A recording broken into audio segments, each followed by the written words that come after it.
Tom Quee presents The Royle Ramble, an episode-by-episode celebration of the classic British sitcom, The Royle Family. To get in touch with the show, email us at theroyleramblepod@gmail.com. Hello everyone, hello and welcome back to The Royle Ramble. This is your host Tom Quee here. I hope you're well, I hope you've had your teas. We are back at it. We are now tackling the first of the specials era. I mean, I guess Sheba is kind of there as well, but, really the kind of, the Mark II of the Royle Family begins with this episode, begins with the new sofa. And just before we get into the analyses, we've got a little bit of housekeeping and a lot of emails, and then we'll get into my thoughts on this episode. It's been a bumper episode. I've got a ton to say, both about the changes of the show, quite obviously, but also just the episode itself, the kind of offering here. So, of course, you can get in touch with the show, theroyleramblepod@gmail.com. I love to hear from people. Talk to me about, your thoughts on episodes that I've covered, your history of the Royle Family, all that stuff. As I say, we've got loads of great emails to get into, and it is a delight to receive them. So always do get in touch with me, theroyleramblepod@gmail.com. We're on Twitter as well, @RoyleRamblePod. iTunes, go to leave us a review, Spotify. And what else is there? Well, you can buy me a coffee. There's the link down in the description. Just a, kind of one-off thank you would be greatly appreciated. And if you want to help support the show on a more regular basis, there's the Patreon too. And yeah, that leads me nicely to two bits of important info regarding the Royle Ramble going forward. So the first one is that with the Patreon, so normally with the Patreon, you always get early access to the episode. So for instance, this new sofa episode has been on there for 2 weeks. You also get access to, any other videos or any other stuff that I've been doing. But I wanted to liven it up a bit. I wanted to make it a bit more of an interesting proposition and change a few things round. So as of this episode, all of Series 1 is now paywalled on the Patreon. So if you're listening to the show for the first time, or, if you want to go back, basically, if you support as a patron, there's only one tier on Patreon. If you support as a patron on there, you get access to the first series of the Royle Ramble. That is me covering the first 6 episodes. Those being the pilot, Bills, Making Ends Meet, Sunday Afternoon, Jim's Birthday, Another Woman, and of course the wedding, the morning of the wedding. So yeah, just in case you were wondering where they were, that's where they are now. And if you're not familiar with Patreon, basically you can get the app on your phone, you can get a link to download on whatever player you use. It's incredibly easy. So if you want to support, you can go on there, you can get access to all the upcoming episodes and all of Series 1 as well. But I have also started a new series that is going to be completely Patreon exclusive. So if you do support on the Patreon, you will be able to access my Mrs. Merton Show series. So, you're probably familiar that before the Royle Family, Craig and Caroline and Henry Normal and Dave Gorman also wrote on it.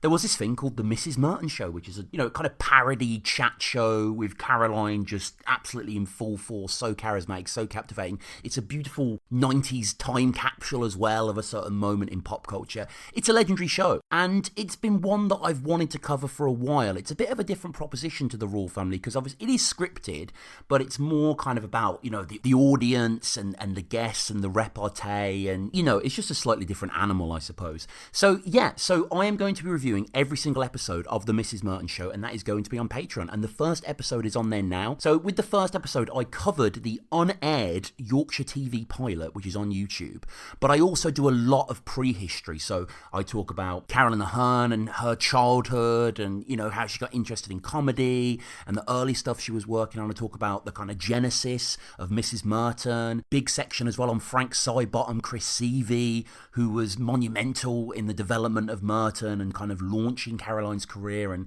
because I didn't realise this myself, I mean, you're probably aware who Frank Sidebottom is, the kind of Ruben Fleischer paper mache head genius maniac who, I wasn't really aware of this. Obviously, I knew who he was, but it was only doing the research for this episode that I have just completely fell under his spell, and I'll probably have to do a bloody Frank Sidebottom podcast in a few years when I get done with all this stuff, because, we've got Early Doors, and then Rovers, and then I even want to do Karen Ahern's show shit in Australia, Dosser and Joe, and all that sort of stuff. But yeah, so just to recap, the Patreon now has all of Series 1 on there, so if you want to listen to Series 1 of the Royle Ramble, you've got to go on the Patreon, and also monthly, so every month I will be releasing a Mrs. Merton Show Ramble. I don't know if I'm going to call it that. I'll call it something else. And something I want to make different with the Mrs. Merton Show, rather than it just being like the Royle Ramble where it's just me jabbering on, I want to have guests on. I really want to have listeners on. I've already arranged a few people for future episodes and stuff, but I would love to have myself and someone else, a guest, come on and we can dissect the episode together. Now, Mrs. Merton, unlike, say, The Royle Family or recently Early Doors, isn't available on streaming, but you can pick up, like I did, the DVDs, which is series 1 to 5 across 5 discs. You can pick those up for like 12 quid off Amazon, which is like 12 and a half hours of entertainment. And, I must say, I'd seen the clips and I'd seen certain stuff and I'd seen like what attracted you to the, millionaire Paul Daniels and the Bernard Manning stuff. But there's so many episodes that just aren't available online and so many hysterical ones as well. The Dale Winter one will never leave me. Like Caroline was on rare form. It's absolutely hilarious. And there's just some, I don't know, the audience as well. Like, if you've seen Mrs. Merton, it's basically made up of all these regulars, these geriatric legends. And they're great as well. And, some of the best bits of the episode are when they have just debates and stuff. So, yeah, if you want to come on the show, if you want to chat to old Tom from the Royle Ramble, and you want to discuss Mrs. Merton, I would encourage you to pick up the DVDs. I mean, pick them up anyway. just go watch the show, because it's so good. And it really is a crime that it's not on streaming. But to be honest, it being £12 is also a bit of a steal. So yeah, I am prepping now for the next 5 episodes of the show. So if you want to come on for the Granada pilot, so there was the YTV pilot that I just mentioned, Mrs. Merton's Nightcap. That's from 1991. That was never broadcast. It is on YouTube. It was spelled Murton, Merton's Nightcap. But yeah, I want to speak next about the Granada pilot. That was from December 93, which has Carol Thatcher on, Terry Christian's involved. And then getting into Series 1, with the first episode having Debbie McGee and Steve Coogan, the second one having Ken Livingstone and Kevin Kennedy, and the third one having Cynthia Payne and Dave Lee Travis. So yeah, get in touch with me, the Royle Ramble Pod. If you want to come on the Mrs. Merton Ramble, just reach out. Let me know what episode you want to discuss, and we'll lock something in, and we'll get down to a right old chinwag. So yeah, that's the Patreon, just to let you know the changes. And now, before the episode, let's get into some emails. And just for a bit of context, I should say, some of these emails basically reference like, me choosing between either doing the specials or early doors, which you may remember is something that I've mentioned in a past episode where I was a little undecided after Sheba if I wanted to do the next 4 specials or if I want to just launch straight into Phil Mealy and Craig Cash's masterpiece. But obviously I picked Royle Family. I mean, you listen to the new sofa. So yeah, just in case that didn't make sense when you heard it go through, but I'm sure you would have deduced it anyway. First email comes from Madeline. Madeline says, brief one here, says, "Hi Tom, just to let you know that I've loved the episode so far and I really hope you cover the other future episodes, even though they get progressively worse." And Madeline, yeah, that is something that I found, like, because obviously I've done the new sofa, which on the whole, I mean, spoilers, and I do kind of go into this throughout my 100-minute or so review, but yeah, because I do remember Joe's Crackers. Is that the last one, or is it Barbara's Old Ring that's the last one? But yeah, the new sofa definitely, has a sort of higher caliber than those slightly more bafflingly goofy propositions there. And the next email comes from Tom from One Foot in the Podcast, and I would highly recommend you listen to this.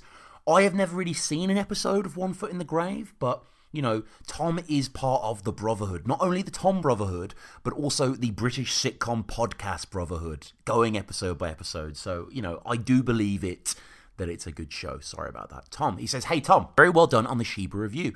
Very captivating and actually useful to listen to, since Sheba amongst the later specials I'm quite familiar with, as I've only given them a watch a few times each over the years.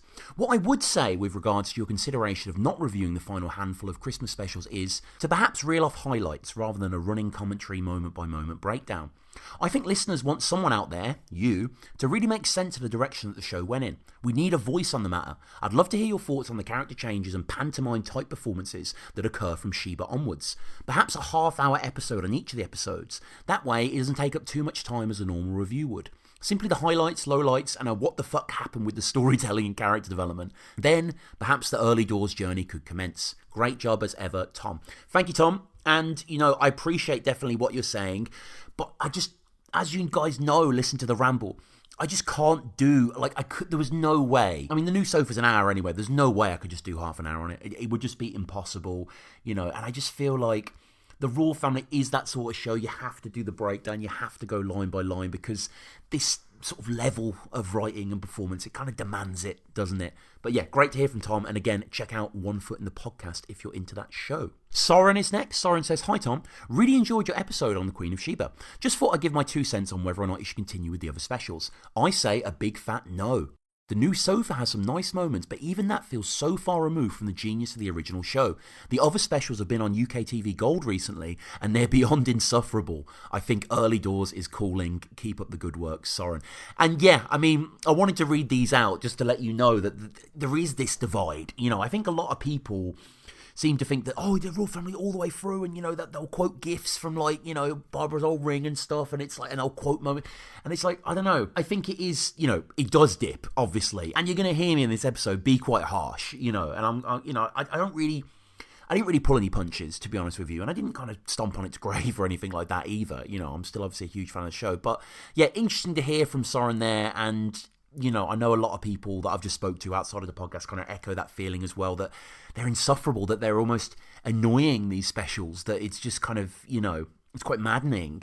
But yeah, regardless, early doors we'll get to eventually, but for the time being, we're going to stick with these specials. Next up is Lee. Lee says, "Hi Tom, great ramble about the Queen of Sheba as always. Enjoy listening to your podcast when I'm driving to work. Something I used to do with the episodes, just listen to the audio. I can still see the characters in their positions as I've watched them so many times over the years. Please keep running them to the last episode. I found the new sofa a strong episode out of the last 4 specials they did. But early doors does deserve a pod ramble. Keep up the good work. My arse. Regards, Lee." And thank you, Lee. And yeah, it's funny what you say about listening to the show, because I've definitely done that as well. I think iPlayer, you can lock it on your phone or whatever. And the show does really work in that capacity, just to listen to it as a radio drama. And I'm pretty certain, radio dramedy, and I'm pretty certain that there were tapes back in the day, because I've gone on eBay and Amazon and sort of just, searched for whatever Royal Family merchandise I could find, because there was so much back in the day. It was such a huge hit.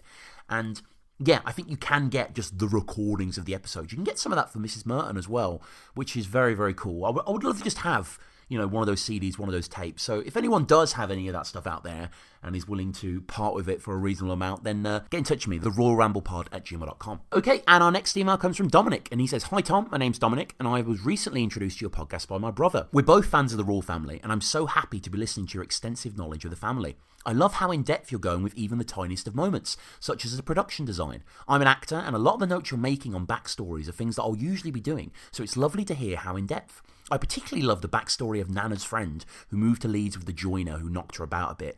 Yeah, I mean, that scene, Dominic and dear listener, that moment, that might be my all-time favourite Royal Family moment, really. I think it encapsulates the show so brilliantly. It's so pitch and so funny and so depressing and so real. And also it's got Nana in it, so, that's another plus.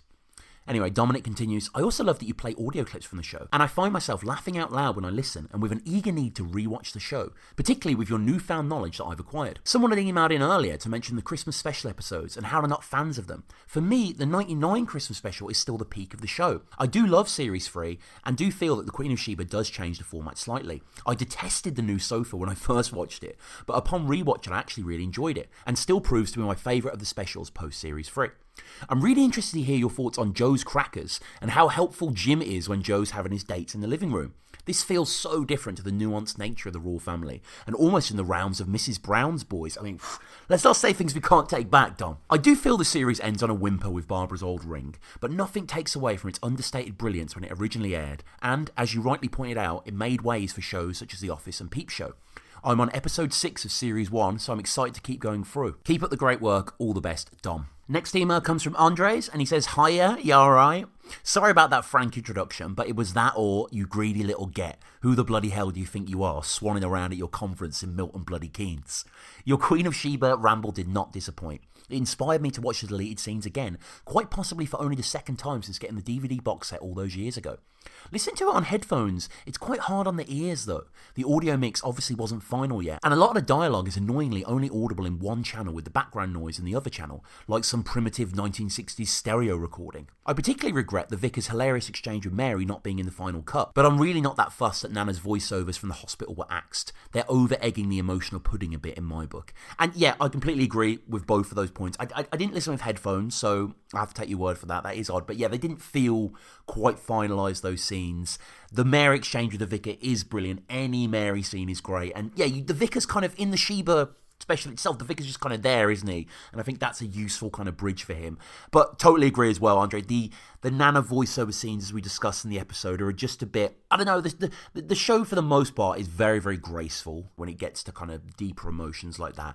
And that just, I don't know, it was kind of slightly, well, as you say, over-egged the emotional pudding. Also interesting, this is Andre continuing, the deleted scenes finally answer the mystery of the third boy under the table, which me and Andre discussed a few emails back, definitively identifying him as Twiggy Sprog Callum. Like you, I wouldn't be surprised if Darren's absence from the wake was due to him being in prison. I'm really not surprised at Emma, Rog and Valerie not turning up. I never would have expected them there in the first place. Apart from the awkwardness that would likely have come out of crossing paths with Anthony's family again, not to mention having to visit the humble home that Rog openly belittled 6 Christmases earlier. Perhaps by 2006, Sheridan Smith's profile was already too high for her to have featured again in a bit part in the first place. Anyway, best wishes to you. A bit frightening to think that David Best Jr. is now just about to turn 23 years old, and Norma Best would have just turned 16. I feel a reboot coming on, but I doubt Carolyn Ahern's estate would allow it. Take care, Andre. I mean, yeah, I hope there isn't a reboot. I think there were going to be more episodes. I believe there were. I think I saw some news article about that, randomly searching. But yeah, maybe it went on a little too long in the first place, but it's good that it's finished now. Anyway, final email. This email just came in a day ago before the recording. It always seems to happen weirdly. And this is from Lorcan. He says, "Hi Tom, it's Lorcan Lynch from Ireland. I came across your podcast one day as I was scrolling through the podcast app on my iPhone. You had almost done the whole series before I found it, but I'm glad you are still adding new ones like the quiz episodes. I've listened to every episode back to back until I caught up. I drive a lot, so it was easy. I'm a huge fan of the Royle family, and to this day, I still watch 2 or 3 episodes every week. Series 1 or 2 are my favourites, but would you believe that Jim is my favourite character? Norma, however, is the character I dislike most. She's so much hard work. I'd never heard of Early Doors until you mentioned it, so I bought it off Amazon and watched them back to back. It's not as good as the Royle family to me. In my head, that's just Dave and the Feathers without Denise. I could talk about the Royle family all day with you, but I'm afraid this email will be as long as a book. Keep up the good work, and when you start the Early Doors show, I'll sign up to that on the Patreon. So long, pal. I will keep in touch with my next email, and I'll talk about my favourite episode." So yeah, great to hear from Lorcan, and yeah, I think the thing is, with Early Doors, when I was younger and I was watching it, when I was literally like 13, 14 or whatever, I preferred the Royle family, like full out, and I was like, yeah, I didn't, you know what I mean? It didn't like click with me or something like that. Maybe it was something, but the quote from The Guardian on the front of the DVD, I think it's The Guardian or something, it's just one of the best ever like TV criticism quotes, and I've kind of stole it and used it in other things. I remember using it at uni and stuff like that, but it's such a good quote where it's talking about how Early Doors is so slow burning that you only kind of start laughing about a joke in the next episode, or you have to kind of, you sleep on a joke. I mean, it's not that slow burning, like, it is quite traditional. But it just has a different kind of tempo and feel to the Royle family. But of course, like the Royle family, completely character driven. You never leave this place. You learn all about the backstory, and it's just, yeah, infinitely rewatchable. Alright, and that's enough rambling, so let's get into it. This is The New Sofa, written by Carolyn Ahern, Craig Cash and Phil Mealy, and directed by Carolyn Ahern. Originally aired on the 25th of December 2008. Okay, and up top, let's just get something out of the way, because we need to address the elephant in the living room, if you will. As tonally, the show is now completely different. This is not the intimate, crude at times, but extremely well-observed one-act play type offering we're used to with classic Royle family. No, this is a whole other enterprise entirely. And this is a similar bitter pill that I've had to swallow, like millions of others, when it comes down to The Simpsons. And I think that's a useful analogy here, because, I'm obsessed with The Simpsons. I've mentioned it many times on the show. I love the fact that The Simpsons is referenced on the Royle family a few times as well. And in my eyes, the glory years, a stretch is 2 to 9, but probably, if I'm being really granular, is 3 to 8. I can just watch those episodes endlessly. Like, I'm sure, like me as well, you can watch the original Royle family episodes endlessly as well. And, I think we've just kind of crossed the Rubicon to a certain extent, really. The show is just a different show now. It's like with The Simpsons, The Simpsons, seasons 9 onwards, it looks different. It's written different. It's constructed in a different way. It just doesn't feel the same, It's not got that same energy to it. And that's the same thing with this show as well. And the reason I'm saying this now, rather than at the top of Sheba, is that Sheba was a transitional episode. It was, for all intents and purposes, the finale of the show, with the passing of Norma, the kind of end of an era. And then what we have here with The New Sofa is a new form being solidified. This is what the Royle family is now. It's brighter, it's brasher, it's, just not as good inherently. It's not bad, per se. It's not unwatchable. This is not hot takes that I'm saying now, is it? I mean, I think everyone thinks the same way on all the quizzes that we've done. I love to ask people. I'm fascinated to ask the guests on the show what they feel about the divide between the OG episodes and the specials. And, you've heard all the emails that I've went through at the top of the show as well, which kind of crystallised that.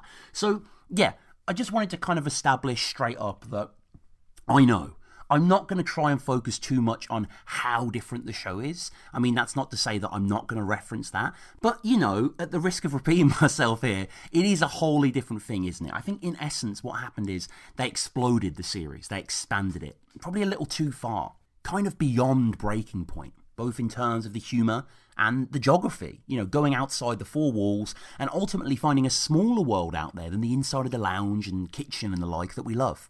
So yeah, this is a roundabout way of saying I know it's worse in many ways, but that doesn't mean I'm not going to cover it, and it also doesn't mean I'm going to pull punches either. At the end of the day though, the Royle Family is a complete and utter masterpiece, and I'm grateful that these things exist, and I've had fun doing these notes, don't get me wrong. Anyway, right, that's enough rambling before the ramble. Let's get into the real Royle Ramble. And here we are, back again. The intro credits exactly the same, nothing's changed there, and in we fade from the title, The Royle Family, The New Sofa. The same three writers are there before, Craig Caroline and Phil Mealy, with Caroline now directing all of the remaining specials, having been given the reins from the great Mark Mylod after Sheba. And what do we think of that title, The New Sofa? I mean, it does what it says on the tin. It's hardly the most poetic or anything, and the new sofa is hardly the centre of the episode. I mean, maybe the shit turkey would have been more apt. So we start all Christmassy. Tree is up, Louis Armstrong is singing, and there's a Nana bauble on the tree, which is a lovely touch. And it's Nana as we knew her back from the golden era rather than Sheba, of course. Nana in her pomp, rest in pieces. Liz Smith was actually still working at this time and wouldn't pass away until Christmas 2016 at the grand old age of 96. But of course in the world of the show she's gone, and it's a thoughtful gesture for both the royals themselves and to us as an audience. And in we swing from one old bird to another, as Jamie Oliver is on the TV slapping a turkey and prepping it. And we then pan across the living room as we've done in the days of yore. There's a slightly smaller, more modern tin of celebrations on the table. I mean, see prior Christmas special episodes where I've lamented this shrinkflation. There's lots of tinsel and lights too above a false fire which is glowing. Barb is lying back in her big furry slippers and Jim is beside her. They're in the same spot we always know them to be, and this intro is very much the same actually of the season 2 opener Pregnancy, what with Gloria Hunniford and her wraparound skirts. But there's no Anthony off screen telling us about Darren's cousin Steve, aka Alan Bloody Wicker. It's just the two of them. And it's not exactly an original beginning. I don't mean that as a slight. The very essence of the show is repetition and inertness in its totality. But still, we did have this reintroduction scene back then in Sheba, and it's not really needed there. Again, however, I get that this is the point. There isn't going to be an inciting incident in the opening, if one ever, really. The royals are exactly as we like them here. Exactly the same. But don't let that mislead you. This episode is going to be radically different to what we're normally used to. And look, I'm not going to bang this drum too much as I establish my feelings on the cinematography with Queen of Sheba, but the specials, I mean, it just doesn't really look like the show, does it?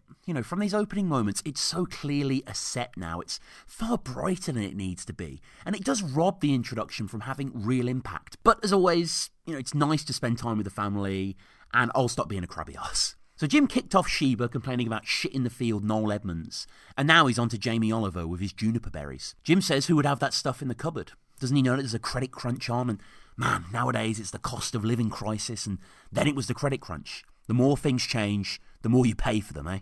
Jim also laments paying 5p for a bag, which, along with the credit crunch, grounds this in terms of the timeline, perfectly in that kind of 2008 Gordon Brown's England kind of era.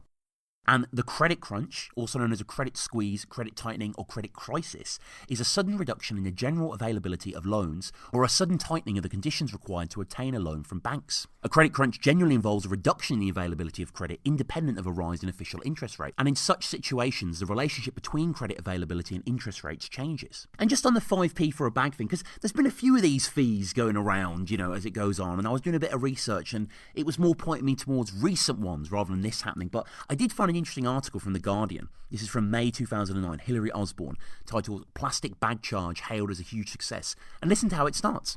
Quote, Jim Royle of BBC's The Royle Family was scandalised at the thought of paying 5p for a carrier bag, but the introduction of charges for single-use bags has been a huge success, according to figures from high street retailers. Figures from the Waste and Resources Action Programme show the total number of bags in circulation fell from 13.4 billion in 2009 to 9.9 billion last year. However, that still represents 400 per household. Jim just doesn't see any worth in Jamie's do-gooding. He just wants to pop the chip pan on. And behind Jim too, we can see that the room is all back to normal post-Sheba. Norma's bed is long gone and the table is back with one of those cheap candlelight flickering sets on the sill. Barb laughs at what Jim says. They're on good terms, it seems. Sheba didn't have time for their bickering as the past ones did, and the show is fairly light-hearted for the most part going forward. Olive oil my arse, Jim says to the television, because, well, of course he does.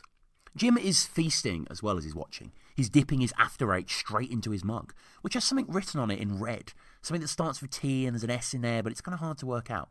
We see Jim dunking these mint delicacies straight into the liquid and wiggling them before dropping them into his gob. He savours it a bit, and Jamie talks about getting under the skin of the chicken. And After Eight, well, After Eight mint chocolate fins, often referred to simply as After Eights, are a brand of mint chocolate covered sugar confectionery. They were created by Rowntree Company Limited in the UK in 1962 and have been manufactured by Nestle since its acquisition of Rowntree in 1988. So the bell then rings. Jim calls Barb to get it, and the camera focuses on the TV where we can see a photo of Lewis, I think, beside, which is nice. So the bell goes, and Jim, they liked to do this on the show, didn't they? 2006, Sheba was laden with a lot of kind of zeitgeisty references then. And here in 2008, we have similar things, although arguably this couple were kind of a mainstay since the early 2000s. As Jim says, it might be Jordan and Peter Andre. I also noticed here at this point, we can see back on the back wall that the scrape decorating is still there from way back in Series 3. I like to think that it's never getting done. It's a scar, but a nice one, a reminder of a better time. And Katie Price and Peter Andre, well, Katie Price was obviously a major glamour model from that era, and Peter Andre, a British singer and TV personality. They began a relationship after appearing on I'm a Celebrity, Get Me Out of It, and married in September 2005 at Highclere Castle, Hampshire. In May 2009, Price and Andre announced they were separating and divorced in September of the same year. So Jim really laughs at his description here, Katie Price and Peter Andre, as if it's profound or something. He's a little like Dave Sr. in that way, who will laugh at his own gentle lines later in the show. And Barbara titters, walks to the door. The home at this point really noticeably decorated, a hall of Barb's handiwork, no doubt. Jim smiles as he looks to the door. Dave and Denise pop in. They're looking a little older than last time, but, it's been a few years. I get it. I'd look older too. Denise wearing a green cardigan that Barbara mushes lovingly and approvingly. So down they pop on the sofa. On the TV, some butter is being smeared all the way up her breast. Dave narrowing his eyes in confusion at this slightly. And Barbara, well, she then asks that age-old question. What did you have? Well, I've been really busy with the Christmas meal tomorrow and everything. So we just shared little David's selection box. Aww. Didn't we, Dave? Yeah. Nice foreshadowing there of the Christmas meal coming up. And yeah, they ate the selection box. I suppose that is delicious in its own way. Jim, though, who is devouring the After Eights, seems disgusted by this concept, despite essentially doing that himself. Though this is a snack, I imagine, for him. He's definitely going to have his dinner later. And selection boxes, well, they became common around the early 20th century in Britain. Chocolatiers, Rowntrees and Cadbury's pioneered the early selection boxes, which were saved for by way of a Christmas club over many months to be collected around Christmas time. Choice and variation of contents were the consumer's choice, and often the value of the selection box would exceed a week's wages. In more modern times, the selection box as we know it has become a staple Christmas gift of chocolate. So Jim is seen to be digging further into the After Eights, and Barb asks what they're having for starters for tomorrow. Cup of soups is what's on offer, and this gets a bit of a muted reception, but there's a twist. And what is the twist? Is it a sprig of something or a spice? No, it's a cup of soup in a bowl, of course. And here the tone is set for the meal and the whole episode, all the specials really. We've thrown out most of the gritty kitchen sink, oh my god, that's usness of the show. And in its place is a sillier, more buffoonish proposition. It's still well written, of course. It's still well made, some great performances in this, especially some of the actors we're going to meet later in the episode, But it is ultimately a goofier enterprise altogether. A joke like this, for example, I don't think it would be in the original... it would maybe be Dave and Denise doing this off camera, but it would never be kind of something we actually see, And I'm not trying to be snobby, cup of soup with a twist in a bowl. That is funny, but it's just not the royal family, not in the traditional sense, I suppose. And get ready, get braced, because the whole episode is kind of going to be like this. And cup of soup, well, cup of soup is an instant soup product sold under various brands worldwide. The soup is sold in sachets of powder, which can be poured into a mug or cup, which is then filled with near boiling water and stirred. In the UK, the product is sold as Bachelor's Cup of Soup, a brand which is now owned by Premier Food. And my sister's a cup of soup fan, but I'm sorry, give me like maybe a big soup from Heinz in the tin, but like cup of soup I always find very watery, you know. Not enough corn flour, I suppose. Jim mentions Nigella. He has mentioned Delia before when he's comparing Denise, and here he mentions Nigella. States she's probably quaking in her bloody boots there. And it was actually Dave's idea, but then Denise corrects him and says that it was a joint decision made jointly, which is a very kind of Denise way of doublespeak, you know. And Nigella Lawson, well, she's an English food writer and TV cook. She started work as a book reviewer and restaurant critic, later became the deputy literary editor of the Sunday Times in 1986. She then embarked upon a career as a freelance journalist, writing for a number of newspapers and magazines. In 1998, her first cookery book, How to Eat, was published and sold 300,000 copies, becoming a bestseller. It was revealed by leaked Whitehall documents in 2003 that Lawson declined an OBE from Queen Elizabeth II in 2001, explaining that, quote, "I'm not saving lives and I'm not doing anything other than something I absolutely love." Barb then nudges further. She's probably grateful more than anything that this is a Christmas dinner she doesn't have to slave over thanklessly. Denise is going to get some Mary Piper potatoes, which is cute because obviously she means Maris Piper, her ignorance showing there. She's going to roast the potatoes and then baste them, she says, with a knob of stork. And Jim's listening here, licking his fingers. And Maris Piper, not Mary Piper, is the most widely grown potato variety in the UK, accounting for 16% of the planted area in 2014. Introduced in 1996, it was one of the first potato varieties bred to be resistant to a form of potato cyst nematode, a major pest of potato production in the UK. In his book Perfection, Heston Blumenthal stated that they were in a league of their own for making roast potatoes, and he also considers them the best variety for mashed potatoes. And Stork? Well, Stork is a brand of margarine spread manufactured primarily from palm oil and water owned by Upfield. It was with the onset of World War II and the rationing of butter that sales began to rise, in part driven by the Stork cookery service. And during the war, a lorry carrying Stork margarine overturned on the A531 road in Maidley, Staffordshire, resulting in people coming to try to salvage its load. And this location became known as Margarine Corner. And next on the menu we hear about is Carrot Crush, with the carrots from Dave's dad's allotment. I mean, him having an allotment is classic, as when you meet David Sr., it kind of all falls into place, doesn't it? Jim isn't sure what Carrot Crush is, and Denise confirms that it's Dave's dad's carrots from Dave's dad's allotment. I mean, again, classic Royal family with doubling for comedic effect, though I will say they abuse this a bit later on in my opinion, but more on that in a bit. So what she's going to do, Denise, she's going to boil them, crush them, and of course add a knob of stork, trusty old stork. Barbara says it's lovely. Jim seems uninterested really, unstirred. Barb then, as she is always wont to do, asks about her guest parents, sees how Dave's dad is. Apparently he's alright, but he's still got that dry crevice, which, I mean, it could be anywhere really, you know, between fingers, brows, butt cheeks. And Barbara then builds more story. She's looking forward to seeing Dave's parents tomorrow. New characters. Characters we've also heard quite a bit about, especially in the earlier series. And these are the first characters in the show that we have heard a lot about, that we actually get to meet, that we actually get to sort of check our preconceptions against. But as you very well know, I'm sure you've already seen this episode, disregard those preconceptions and prepare for a whole retconning of Dave Sr. and Jocelyn. Jim, of course, isn't looking forward to seeing them, but can it really be any worse than the Christmas with Roger and Valerie? I suppose that was maybe an isolated incident, but it seems like he's had a few Christmases with these people and he knows that he's not going to have a good time. And Denise, I just realised at this point, making my notes, is rocking some flashing earrings, which kind of add to the festive mood. Barb asks Dave who's looking forward to Christmas, and he says he just wants peace. Not peace, as Barbara interprets that, and they all laugh, but really, would Dave be saying, I just want peace at Christmas? You know, I don't think so. The room then pauses for a moment, breathes. Denise asks everyone if they want a leg, which they agree to. Dave Sr. has a leg too. Jim asks if they're having an octopus, and they laugh. And I don't know, this joke, the peas joke, they're all a bit telegraphed. I don't know, they're all a bit spelt out, aren't they?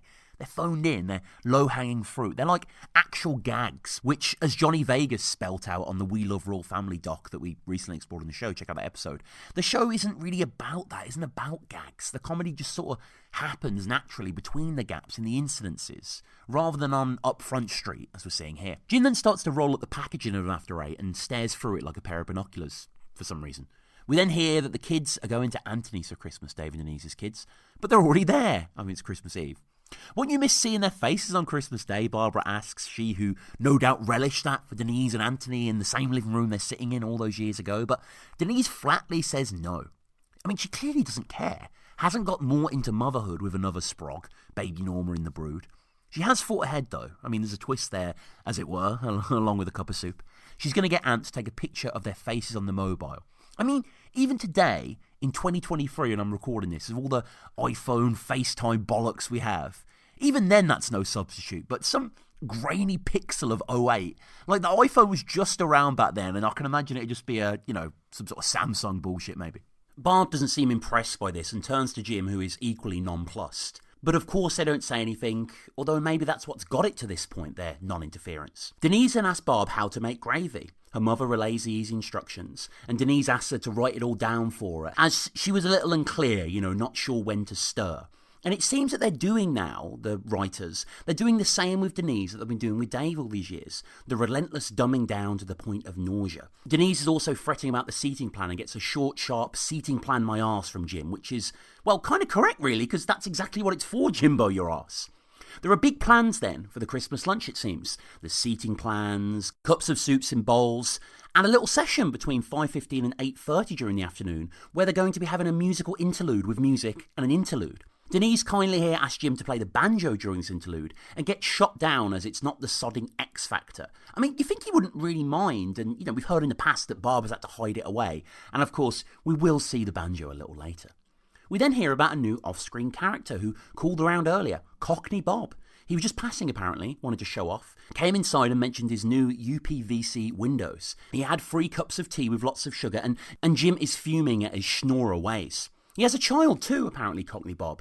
Showed Barb a picture on his mobile phone, which I suppose as a thing back then would have been a little bit more novel, people having photos on mobile phones. It was very novel for Anthony to have a mobile phone in the 2000 episode, Elsie's funeral, when he goes to the chippy. Denise is listening, but doesn't care about the baby, of course. She cares what type of phone it was, rather.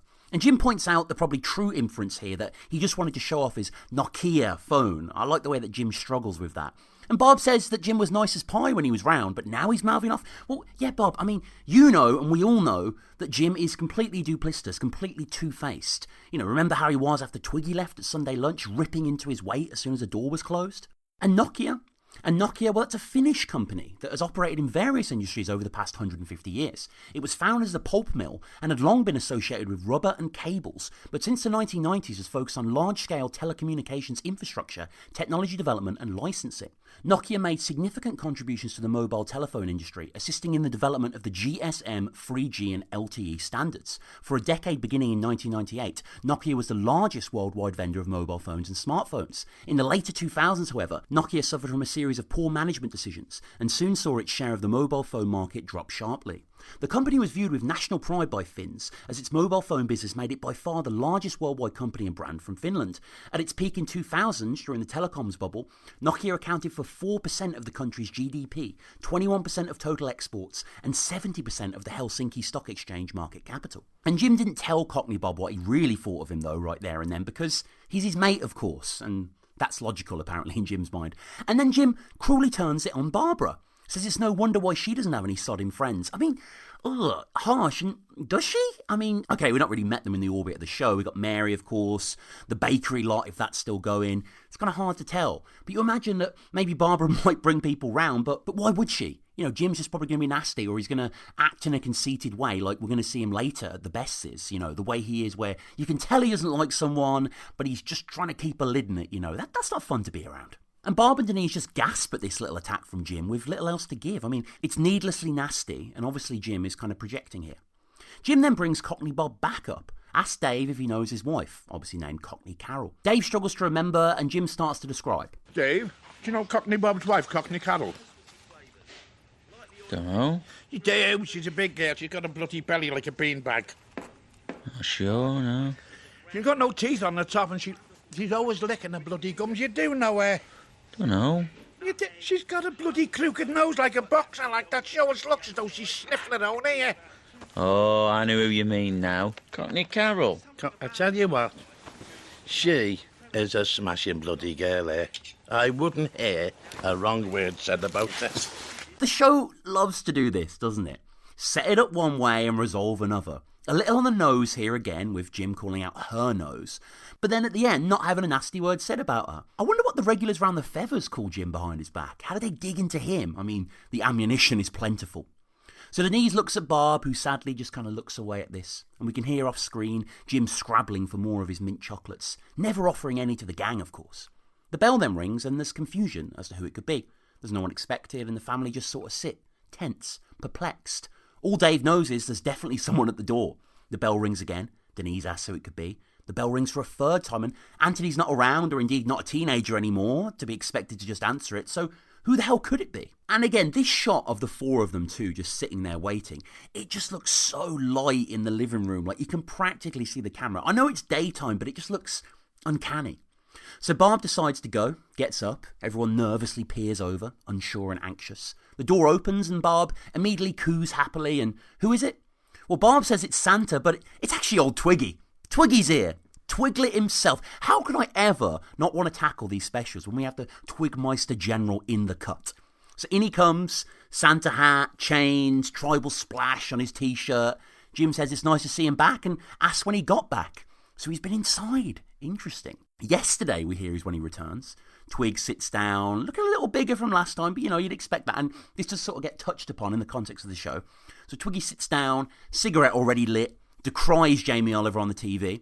Barbara offers Twig a snowball near straight away, which he brusquely says thanks, but also that he can't stand that shite. And you may remember there's a whole snowball sequence in the first Christmas special with Nana at the centre. He does accept an advocate of a drop of lemonade in it, however, and the joke being here that he is essentially having a snowball, but just doesn't seem to like the name, I suppose. So Barb passes it across and says sorry about him and Cheryl splitting up. So they did get together then. Also interesting, lots of backstory here.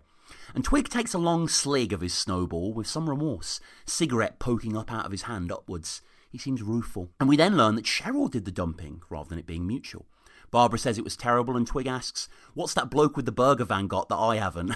Which is a great joke. Cheryl and food and romance, they're inextricably linked, aren't they? I mean, you may remember in the Queen of Sheba deleted scene section that we spoke about in the last episode, there's a great scene of Twig detailing their first date in a luxuriating way, via the amount of things involved in the breakfast. And now we can see that Cheryl was charmed out of Twiggy's mitts, not by money or prestige, but ultimately by proximity to fried food.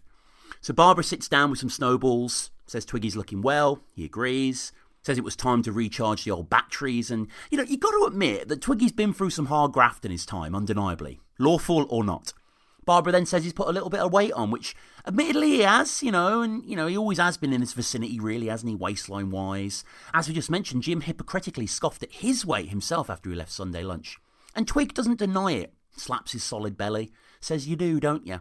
But the food wasn't as good as last year, and I love this as well. This is one of my favourite sections of the episode, actually, this little moment, because, the way they take Twiggy's prison experience, the whole Twiggy prison section, comparing it to a resort of sorts, like somewhere Darren's cousin Steve would visit in Lorette de Mar, I can't stop talking about him this episode. So everyone's listening in to Twiggy. Jim nods agreeably in his chair. Not as good as last time as well, Twiggy says, implying that he's been in before. I mean, we didn't really know that in the original run, but obviously he probably had already, I imagine. Twiggy is a sort I could see in a scum-adjacent type setting as a youth, maybe. But maybe he's also just got careless in his older age and recently has been nicked twice.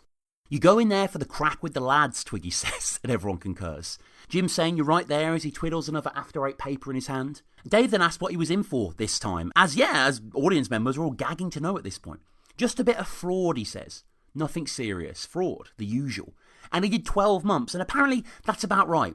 18 months is too long and 6 months is just not enough. And again, speaking about it in holiday terms, 1 week not enough type thing. I really like this juxtaposition. And time and the progress of time, it really does have a way of hitting you square in the face at times, doesn't it? And this next moment is beautifully done. So Twiggy turns to the family and asks them, and in a way really kind of asking us as audience members as well, if we know his eldest, Lee. Well, of course we know Lee, little Lee. He's mentioned in the first episode, and, we hear from him a few times elsewhere. Barbara's always asking about him, and probably the biggest moment, aside from the first episode, is when Twiggy mentions him in the decorating episode, when he had to go down to Dixon's. You'll remember that he mentions Lee, and Barbara sort of asks to the statement, and there's very much this kind of like father, like son thing kind of going on where, he had to go up and rough up an established business just to stop them pressing charges against his offspring. So yeah, Twiggy was sorting out his little son's troubles way back when, and now it all seems to have caught up with him, as little Lee, now big Lee, spent some time with his father in the nick. He was in there as well, and I love how everyone coos so sweetly to this. Jim says, nice one. It's greeted nearly as warmly as when Denise announced in this very same room that she was pregnant. But it's actually about a criminal father and his son finally spending time together, albeit behind bars. My eldest, Lee? Yeah. He was in there as well. Nice one. I only get to see him at weekends normally, but in there I got to see him all the time. Worked out great. Isn't it good how prison brings people together? Yeah. Really humorous idea, and, works in the timeline as well if you kind of count back. Like, this is 8 years later after the decorating episode.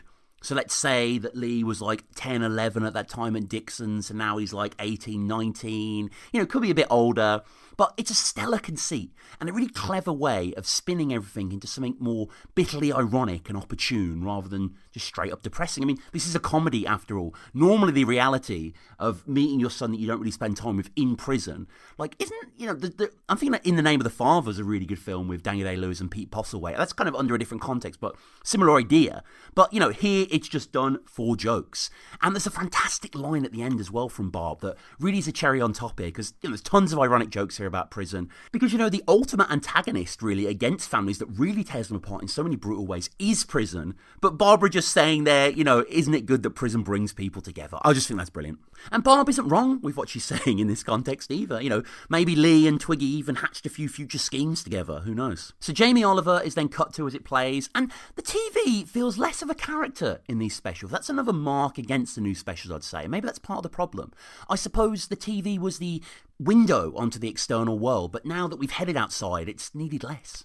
And we'll see a little bit in the next morning before they go to the best, but there really isn't much TV at all in this show. So Jamie mulches some stuff, and Twig then says what the world has become. It's become a right mess in his 12-month absence. 5 pence for a carrier bag is his big takeaway from a particularly fractious time in British history, but then when is it not really, But of course, the credit crunch or 7-7 or, all these sort of things that are going down. What shoots to the heart of the matter for this lot? Well, that's the 5p charge for the bag, of course.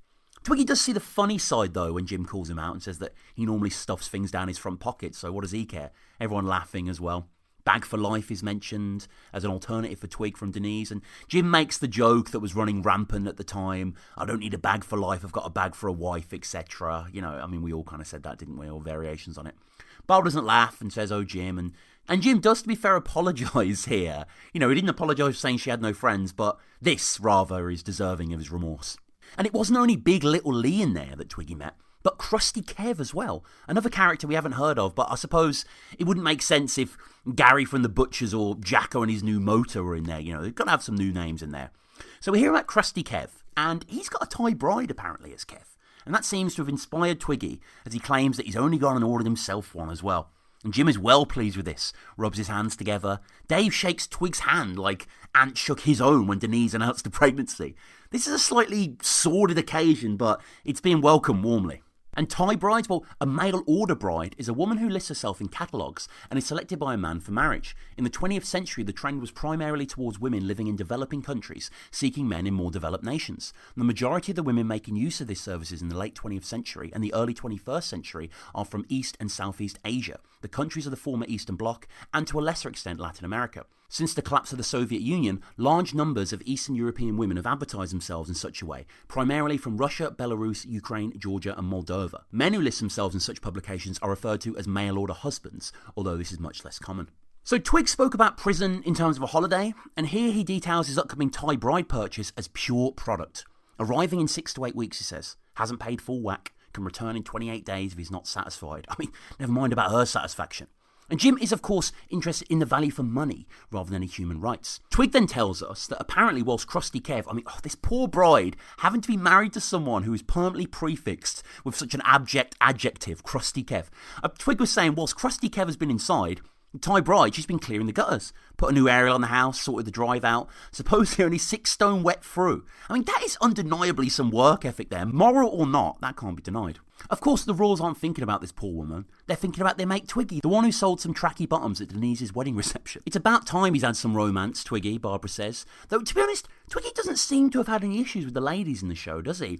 He mentioned a girlfriend at the petrol station in the Sunday dinner episode, the one who Duckers was knocking off. We meet Michelle in the christening. And, of course, Cheryl too, you can't forget. And who's little Lee's mum? Maybe there's multiple mums out there, Twiggy's a bit of a player, low-key. She doesn't speak English, though, of course, this poor bride, though. And Twiggy then says, with a laugh, and everyone laughs back, but, he no doubt means this wholeheartedly. Twiggy says that he's going to make sure no bugger teaches it to her, either.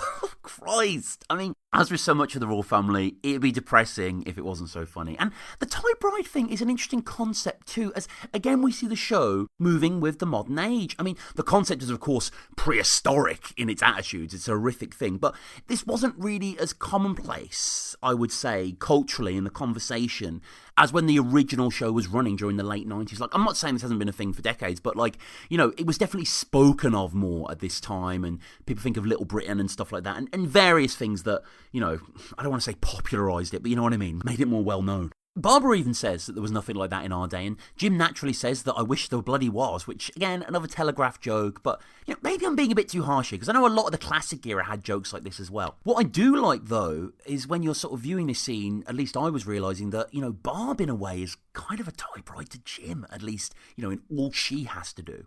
She's his skivvy, as she's called herself before, you know, expected to do it all without complaint. I mean, sure, they speak the same language, but do they really? You know, he sits and she does. Denise is then curious what she looks like, and he says he'll bring the catalogue over. I mean, Denise looked at the catalogue with Cheryl, didn't she, in the first episode, but that was a slightly different thing. And what about Twiggy? Did he send an accurate pic? Well, he said it was a picture of Vernon Kay at a TV Quick. And Vernon Kay, English TV and radio presenter and former model. He presented Channel 4's T4 and has presented various TV shows for ITV, including Family Fortunes, Just the Two of Us, Beat the Star, Splash, and 1,000 Heartbeats. And TV Quick was a British weekly TV listing magazine published by H. Bauer Publishing, the UK subsidiary of a family-run German company, Bauer Media Group. It featured weekly television listings running from Saturday to Friday and began publication on the 30th of March 1991 following deregulation of the UK listing magazine market. So Jim gives the of Family Fortunes, which Vernon was presented at the time, and this again, maybe unintentionally, is a nice capture of the passage of time in the show. As in the second episode, Family Fortunes is playing in the background as they're having their dinner, and Les Dennis is mentioned, you know, I think you rattle his brain with a hazelnut and there'll still be space in there. And, you know, also Les Dennis, kind of how the mighty have fallen, though arguably Les's best work was around this time, you know, when he started being more of an actor, and we saw him in Extras being slightly more noirish, and also he was in Life's Too Short a little later. Brilliant. Like, if you've not seen that Warren Davis, Ricky Steve thing, the final episode, the final special, where it's Les Dennis, Keith Chegwin and Sean Williamson, i.e. Barry from EastEnders, really, really funny episode. I just caught it fairly recently, but like, perfectly sad and pitch and like delightfully put together. So Twig's caught them up. He's spoken about prison, Little Lee, Tie Bride, Krusty Care, all that sort of stuff, and he then gets to the matter at hand. That's what they're up to tomorrow. Jim tries to deflect. Twig says he would have offered, but he's without, crucially, a stove. Dave shares their plans, and Twig shamelessly invites himself along, much to the dismay of the collected clan. Thanks, Dave, that's really kind of you, he says. Asks if there's turkey, asks for a leg. The gall of this man! And Twiggy then gets up to leave as his mam's in the car. Barbara asked why he didn't bring her in, and apparently there were some dodgy-looking hoodies. I mean, that's another term of the era. Some dodgy-looking hoodies outside, so naturally he left her in the car. Old Nellie, she's called. Jim then says how much he loves the bones of that woman. Hasn't seen him for a few years. She's still got the shaving rash too, apparently. But Jim is seemingly at pains to make it clear how much he cherishes her. It's not enough for him, though, to go outside and have a word, of course. It's like Cockney Bob. It's all empty gestures. He's so see-through. Good old Nellie. How is she? She still got the old shaving rash? Yeah. I tell you what, must be 3 or 4 years since I've last seen your ma, but you know what? I love the bloody bones of that old woman. You give her my love, Twiggo. Well, she's only outside if you want to go and have a word. No, it's better coming from you. You've got away with words, haven't you? Right.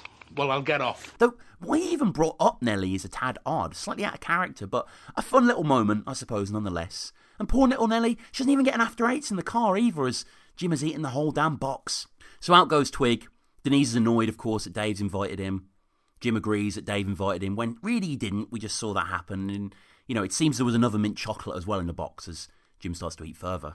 Naturally, he was lying to Twig.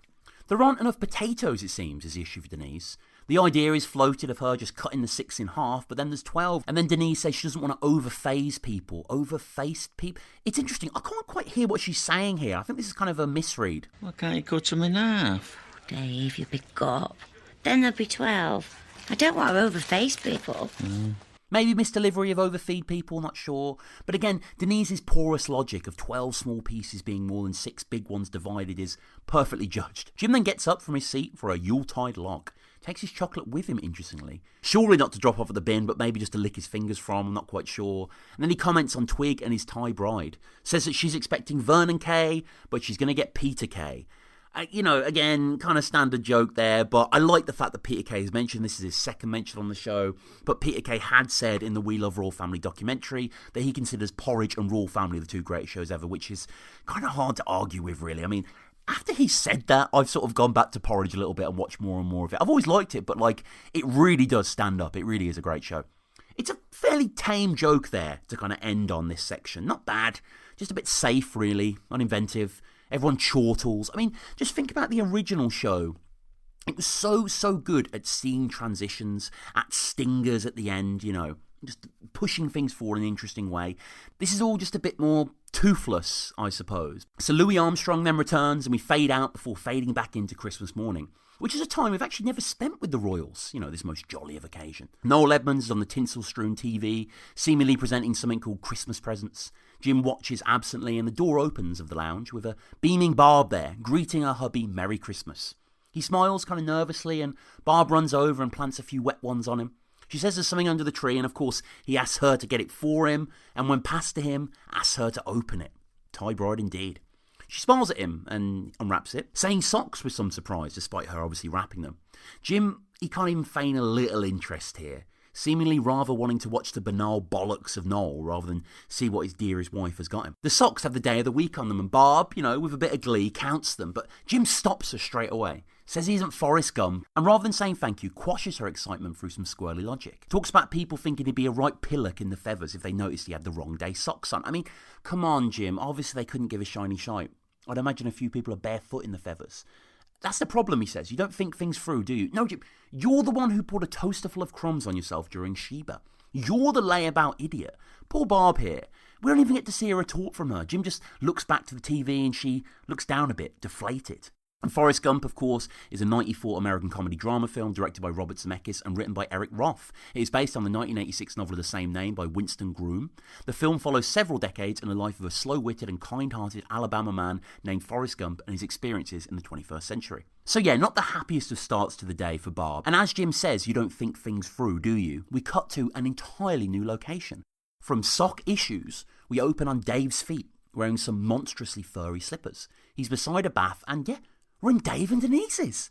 Well, Dave's, I guess. I mean, it's not clear if they bought somewhere together, but Denise obviously did move in with Dave, moved out of the Royal homestead at the end of Series 1. And it's a bit of a fancier bathroom than the Royals, than the one we've seen there. There's lots of things around the tub, a laundry basket, a firm mat, scales, bog rolls piled, standard fare. And the camera just stays still on these feet. And Denise comes in beside, claims it's really early. I mean, it's 11:45, but we know she likes her naps, likes to sleep right through. And Denise, too, is rocking her own pink slippers here. Something she never did in the Royals, I imagine, maybe for fear of Jim exploding for no reason. But yeah, the two of them stand there in front of the bath, and you anticipate here that perhaps Denise is going to get in and get ready. But no, and I mean, you all know what happens now. Dave plops a giant uncut turkey right into the frothy, soapy bath.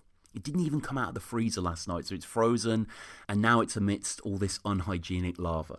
And I think here, right here, is where the series changes forever and becomes an entirely different thing.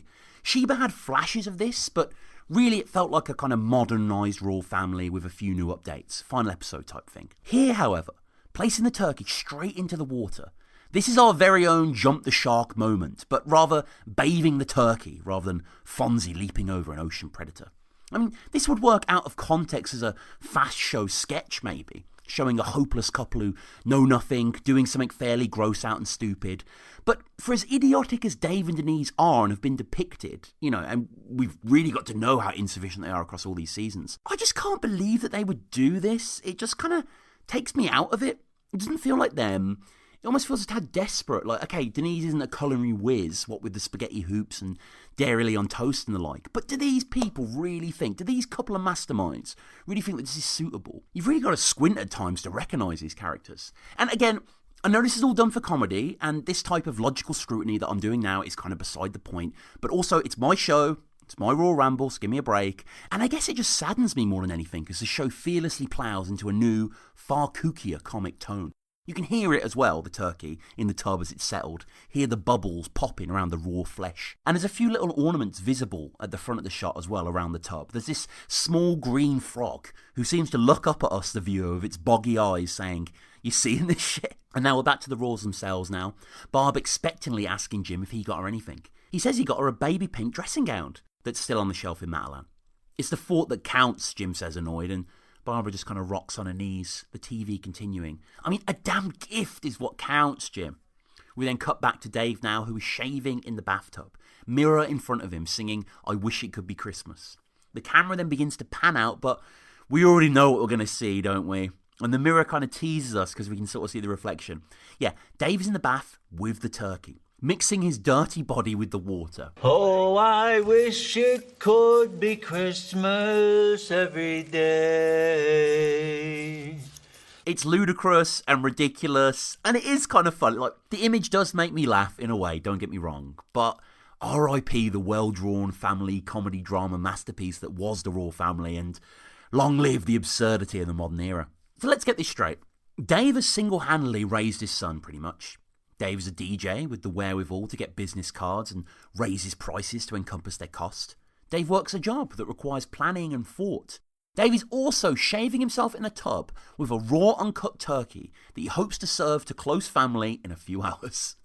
And I Wish It Could Be Christmas, well, that's a Christmas song recorded by British glam rock band Wizzard. It was first released in December 1973, and as with most Wizzard songs, was written and produced by the band's frontman, Roy Wood. Despite the song's strong, long-lasting popularity, it has reached no higher than number 4 on the UK singles charts, a position it occupied for 4 consecutive weeks from December 1973 to January 1974. And the song was beaten to the 1973 Christmas number 1 spot by Slade's Merry Christmas Everybody. I didn't realise they came out in the same year, that's crazy. Back to Noel now, back to the Royals. Noel's on the box, saying that he has a Christmas present for someone, and Barb seems distracted.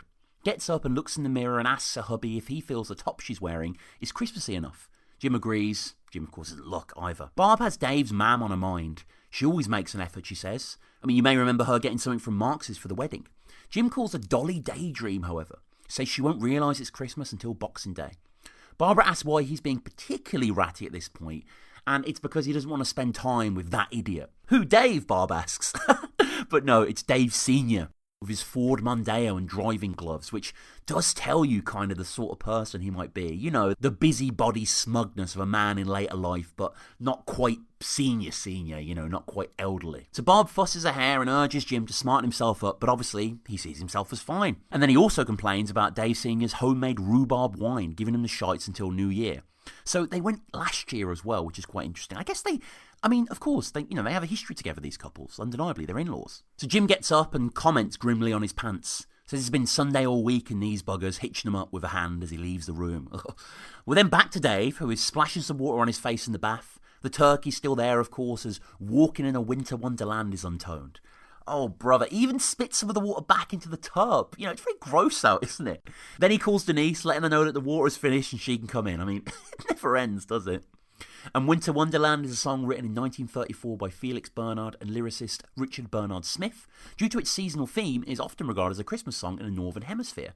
Since its original recording by Richard Himber, it has been covered by over 200 artists. And in 1999, Ringo Starr even recorded a version on Mercury Records' release of I Wanna Be Santa Claus. We're in the kitchen now of Dave and Denise's, and post-shower the two of them are watching Nigella and chopping some mucky carrots.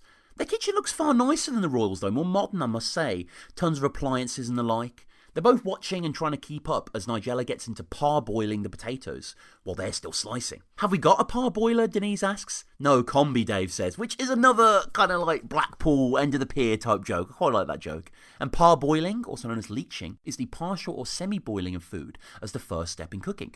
The word is from the Old French parboil, meaning to boil thoroughly, but by mistaken association with part, it has acquired its current meaning. The word is often used when referring to parboiled rice. Parboiling can also be used for removing poisonous or foul-tasting substances from food and to soften vegetables before roasting them. So Dave drops some carrots into the pot and they watch as the beautiful banquet is unfolding ahead of them. We then cut back to the turkey, which is on Dave and Denise's bed. I like how there's lots of shots that just sort of check up on the turkey as we go through. So we cut back to Dave and Denise's bed, and that's another new site for the show, their bedroom, and a place that Denise no doubt barely leaves. And the turkey, well, it's actually underneath a sunbed on the bed. So they're not only aiming to poison all the guests, but they want to give the chicken some skin cancer too. I mean, dang. And in the kitchen now, David and Denise are gargling, it seems, but it's actually a cocktail concoction of Denise's. We can see the bowl beside them glazed a light blue. It's got blue Nun, blue vodka, blue WKD, then blue 7-Up for those that don't drink. Denise then adds a touch more vodka to it as, according to Dave, it's Christmas in it. And I really like the misleading joke here too, the good visual joke here, as when Denise says she's pouring a little bit more in, we see her filling a small cap above the bowl. But of course that's just a little pick-me-up for her, and she then pours the half-filled bottle straight into the slop. In the best lounge now, we can see the turkey further defrosting, and Denise then has an idea for a cocktail. Why not add some fruit in, she reasons, to make it look tropical? But of course, again, you've got to understand with this show, as you know, it's going to play with your expectations. So the two of them have good intentions, but just do it really stupidly. Dave passes a peeled banana across, and Denise just plops it straight into the bowl. Perfect, Dave says. Dave is then at the table making swan napkins. We can also see the stork there, along with some name tags. They have admittedly gone to some effort. It's just a shame that despite what Jim said prior, in situations like this, the fort really doesn't count. Like, you have to pull it off here. Denise then opens the hatch door, says they look great, and asks if he's put the Ambipure Winter Woodland on. Ambipure being a brand of air freshener products owned by Procter & Gamble. It was first launched on June 10th, 1976 in Spain, and is now sold worldwide. The doorbell then rings. The turkey, however, is still frozen, so Dave reasons to put it in the airing cupboard. It then slips when he goes to pick it up, and he ends up kicking it with his woolly slippers across the floor. It's a good line, that. Christ, this turkey... This really could have been the bird that started COVID, Don't just dribble it, Dave, Denise says, boot it, which I love. And they manage to get it down the hall in time, however. And then, for the first time ever in the show, we see Dave and Denise welcoming Jim and Barb into their home. I wonder how they got here, by the way. Taxi, maybe? I mean, it's unclear how long of a journey it is, but I imagine Jim would be down to walk, We can also see some art on the wall here in the hall, which is decorated with some tinsel, of course. And it's sort of anonymous, low-key, classy, mountain, similarly a Grecian urn as well. It's kind of tacky in that way, in where it's kind of not framed, it's just kind of on boards. It's a perfect illustration, really, of the warring lions of Indonesia's sensibility of taste and crassness. So in they come, they hug, and Jim comes in, not having made much of an effort, we see. He's got the tie around his neck, the kind of tie a kid would wear. Looks quite ill-fitting. Barb comes through and, as ever, is overjoyed by the little things, oohing and ahhing as she enters, pointing out bits of tinsel. It's like Santa's grotto in here, she says, and it really is. I mean, okay, it's a little on the nose, perhaps, but regardless of the meal, they've decorated the place well. And Barbara then soon notices the centerpiece of the room, the new sofa. Hey, they said it. A big brown leather thing that looks great, to be honest. It's a far more enticing proposition than the muted fart-soaked slabs that are in the royal homestead. So Barb strokes it. Denise calls it flame retarded. Jim seems to know Denise's mistake and rolls his eyes. Barbara doesn't catch that, though, and just continues to wax lyrical about the new sofa. Denise, we should say, by the way, at this point, is rocking a comedy apron, showing some Santa red bra ensemble. Perhaps a subtle signifier of the more bawdy tone that the show is now taking. She leaves to baste the turkey. Jim says, "Baste my arse," and checks if Dave's parents are still coming, hoping to himself with crossed fingers that they've cancelled. But no, they're coming in a minute, apparently. Barbara calls Jim out for this and shoots him a look. Denise asks if they need any more condiments at the table, and we then get a shot of the table itself, and there's so many things wrong. The chairs, for one, are all uneven, and the table looks a little small. Jim reasons in a moment that it's actually Dave's pace table. And condiment-wise, we have a mostly empty bottle of Heinz, there's brown sauce and a chip shop squeezer, and the classic table salt with a little red opening standing stoutly up. There's the aforementioned stork and a plentiful ashtray too. It's a shame, really, because the swans do actually look decent to squint at on first glance, but the condiments, which are clearly Denise's doing, they're just scattered together, somewhat undermining the overall crimbo composition. On closer inspection, however, with the swans, they aren't decent. Barb thinks the kids have been messing with the napkins, and Jim asks if they came from Chernobyl.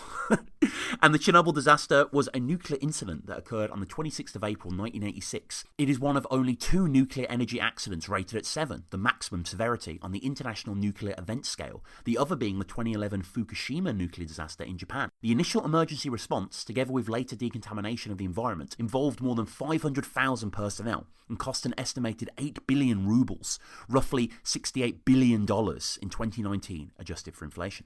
The bell then rings again. Jim quickly shifts the placemat so he's not next to Dave Sr., as he's a right knobhead. Jim doesn't really like this guy, does he, at all? Let's see how he is. So Jim takes off his jacket, sits in a surrogate chair, and first in is Jocelyn, with Denise saying, "Ma'am, Dad, look, it's Jocelyn." And Jocelyn, she seems lovely, doesn't she? Warm and relaxed in that way that retired women can be, tastefully dressed with a brooch across her thick coat. Barbara says she looks lovely, asks if she's lost weight, says no, asks if she's put it on, which is really Barb, is it, to be so gauche? You know, she's normally more careful than that. And let's do a little bit of headcanon here, as we like to do on Royle Ramble. I reason that Dave and Denise have been together about a year or so before they married at the end of season 1, which is 1998. So at this point, this episode comes out in 2008, so we're 10 years from the fact there. But it still seems a little awkward between these two pairs of in-laws. You know, not unfriendly, not cold, but perhaps they only see each other at Christmases and such. You know, I wonder how the grandchildren work between them as well. We never really got any insight into that. And Jocelyn as a character, I mean, she reminds me a little bit of Valerie in that she's not given too much to do. She's more the wife of the bizarro Jim, you know, but she's wonderfully played in this, and I think Helen Fraser is terrific. And Helen Fraser, let's just talk about her briefly. Born Helen Margaret Stronach, an English actress who has appeared in many TV series since the early 60s. For international audiences, she may be best known for her roles in Billy Liar and Repulsion. And Billy Liar is interesting, because Billy Liar from 1963 also starred Tom Courtenay, who we're going to get onto shortly, in the title role, with Fraser playing his fiancée, and what was she called? She was called Barbara. And Ralph Little, who isn't in this episode at all, he played Billy in a 2004 stage production. And also Helen Fraser played Billy's mother, Alice, in a 2009-2010 UK touring production. So Helen Fraser, she trained at the Royal Academy of Dramatic Arts alongside Tom Courtenay and John Ford, amongst others. She's also well known in Britain for portraying the role of miserable warden Sylvia Hollamby in the prison drama series Bad Girls. She appeared in the series from the first episode in 1999 until the last in 2006. And she's had a great career looking at her IMDb. One Foot in the Grave, she was in Mary's Fave, The Bill, Two Ronnies, Sorry, Rising Damp, you know, quite storied appearances there. And let's just talk about Tom Courtenay as well, because we're about to meet him. Obviously, he plays Dave Sr. Sir Thomas Daniel Courtenay, born February 1937, is an English actor. After studying at the Royal Academy of Dramatic Art, Courtenay achieved prominence in the 60s with a series of acclaimed film roles, including The Loneliness of a Long-Distance Runner, for which he received the BAFTA Award for Most Promising Newcomer, and Dr. Zhivago, for which he received an Academy Award nomination for Best Supporting Actor. More recently, he received critical acclaim for his performance in Andrew Haig's film 45 Years, which, yeah, this is an amazing film. So it's so good that Tom Courtenay's in this. It's amazing, isn't it? Because it's like, this is new ground for the show, really, to have someone who was nominated for an Oscar. Like, all the actors uniformly are amazing in the royal family. But to have someone of this pedigree, like, is just wonderful, really. And, you know, he brings his all to this role. He is terrific in this show. I really think both Tom Courtenay and Helen Fraser are marvellous, really. And, you know, they lift this episode, I suppose, above some of the doldrums of the more base kind of material there. But yeah, 45 Years, I do recall this coming out. It's definitely this sort of British film, this sort of film that I like, you know, dialogue-driven. Tom plays a very different character. I'm going to call him Tom. Tom Courtenay plays a very different character in this as well. A kind of almost, you know, retired academic sort of thing. A lot more of a kind of solemn character. Really good movie. In 2000, Tom Courtenay's memoir, Dear Tom, Letters from Home, was published to critical acclaim. It comprises a selection of letters exchanged between Courtenay and his mother, interspersed with his own recollections of life as a young student actor in London in the early 1960s. And just a little bit more context on Tom Courtenay and Helen Fraser, because, yeah, it's so exciting that they're part of this. So this is from a Q&A that Tom Courtenay did recently on The Guardian, where people can just send in whatever questions they want. And he was asked the following: how was working with Caroline Craig and the gang in the royal family? Did you learn the ukulele especially? And he says, quote, I was so nervous because my part wasn't really written, so I had to do it on trust. My wife said, you've got to be in the royal family Christmas special. I had such a good time playing Craig Cash's idiot father. Finally, there was a character even more stupid than Craig. We'd never stop laughing. As for Caroline, gosh, I'm glad I did it because she was so talented. Her acting when she gets upset that she's blowing the Christmas lunch because a turkey wasn't cooked, I still remember it to this day. I did already play the ukulele. My wife bought me one for Christmas. Then I got obsessed, threw away the cheap one from my wife and bought 6 expensive ones. We had a little group with Harry Hill, Richard Lumsden, Humphrey Ocean, the painter, and singer Steve Sproat as our teacher. We drink wine, eat a big pie, and practice the ukulele. We haven't done it in a while, so I've stopped practicing. But I'm sure I will pick it up again one night and sing a little tune to myself. And this is from Helen Fraser now. This is from the Daily Mail, December 2000, titled, Together on Screen for the First Time Since Billy Liar, Tom and Helen, the royal family's posh new in-laws, come for Christmas. Quote, it's wonderful to work with Tom again, said Helen. And of course it's fantastic to work on a show like The Royal Family. It was an absolute joy to do and I'm longing to see it. Helen said, "It's called the new sofa because Denise and Dave are so proud of their new leatherette sofa which reclines. We go to lunch at Denise's house where we mingle because, according to Denise, that's what you do at Christmas, mingle. She's never done lunch before and, as you might expect, it's all a bit of a disaster. The turkey isn't cooked, the potatoes are burnt, and I think we end up with not much more than a plate of carrots. For starters, we had tomato cup of soup, and I don't think I ever want to see another one again. I did about 16 takes, and afterwards there's no Christmas pudding but Viennetta ice cream instead." And then Caroline told me that Tom Courtney was going to play my husband, and I nearly fell on the floor. Although we have remained friends, we've never worked together since Billy Liar, and so it feels as though everything's come full circle. The only person I knew on the Royle Family set was Tom, but it was such a boost. Craig Cash is so naughty. He stuffs his fists in his mouth to try to stop laughing. And then, once one person does that, well, it's like school. Everyone starts giggling. I've done a number of comedies before, but Tom hasn't worked on the light entertainment side of the business before. They all ribbed him mercilessly. Ricky Tomlinson, who plays Jim, kept saying, "I don't know, how has a night of the round come to this? I'm going to call the Queen and tell her to take her honour back." But Tom took it all very well. So back to the show, and Jocelyn excitingly sits down, says the sofa's comfy and squeaks as it bounces a little. Jim, though, is more bored in his chair, staring at a pink jingle ball spinning in his mitts. The show then holds for a moment, the classic Royle Family silence. Jocelyn laughs awkwardly. Jim smiles at her when she looks at him, but then seems to scowl as soon as she's turned. And it was at this point that I was scouring the house for ornaments pointing towards the history of the show, but it seems like they've all just sort of done it for Christmas in here. You know, we can see some CDs behind Jim. Maybe the Lighthouse family's in there. I mean, sure, you'd imagine, but, you know, you can't really tell. And then, after Jocelyn's came in comes David Sr. An Alan Bennett type archetype. Big frame glasses, dicky bow, that floppy-eared hat, you know, the sort of trapper hat. I guess fuddy-duddy is a useful term here, you know, to describe him. He comes in, he was delayed parking the Mondeo, parallel parking it, and taps his legs as he wishes season's greetings to one and all. The women laugh and Jim says nothing. "Merry Christmas, Barbara," he says as he kisses her cheeks. He kisses both of Denise's too, who doesn't seem to quite like it, and he blows to, again, David Sr. to Jim, who smiles and then fires 2 fingers back when he isn't looking. It's again a classic trait of these type of men, isn't it? They're just a little bit too familiar. They have nicknames for everyone. I think they really have portrayed this certain type of British man very, very well. And I definitely recognise them, you know, both as teachers that I've had as a kid and like colleagues that I've maybe had in the past and stuff like that, or, you know, your dad's friends or your neighbour or something, you know. I think, like in the Royle Family, there's so much stuff in the world that has never been put on camera before that everyone knows. And I think Dave Sr., you know, he's also in that world, and it's commendable to Tom Courtney, who does such a terrific job bringing him to life. And you do think as well there with that little Jim exchange that, you know, Dave Sr. wouldn't have seen it, but surely everyone else would have noticed Jim just firing his fingers back at him. It was a bad year for his parsnips, Dave Sr. says, but he still has the old favourite. It's wrapped and it's ready. It's his bottle of rhubarb wine. Something we know that Jim doesn't only detest because it comes from Dave Sr., but what it makes come from him, as it were. It's strong stuff, apparently, and after a few glasses, we'll all be talking rhubarb, he says. Jocelyn and Barb on the new sofa chortle, but Jim, slovenly in his seat, he's unimpressed.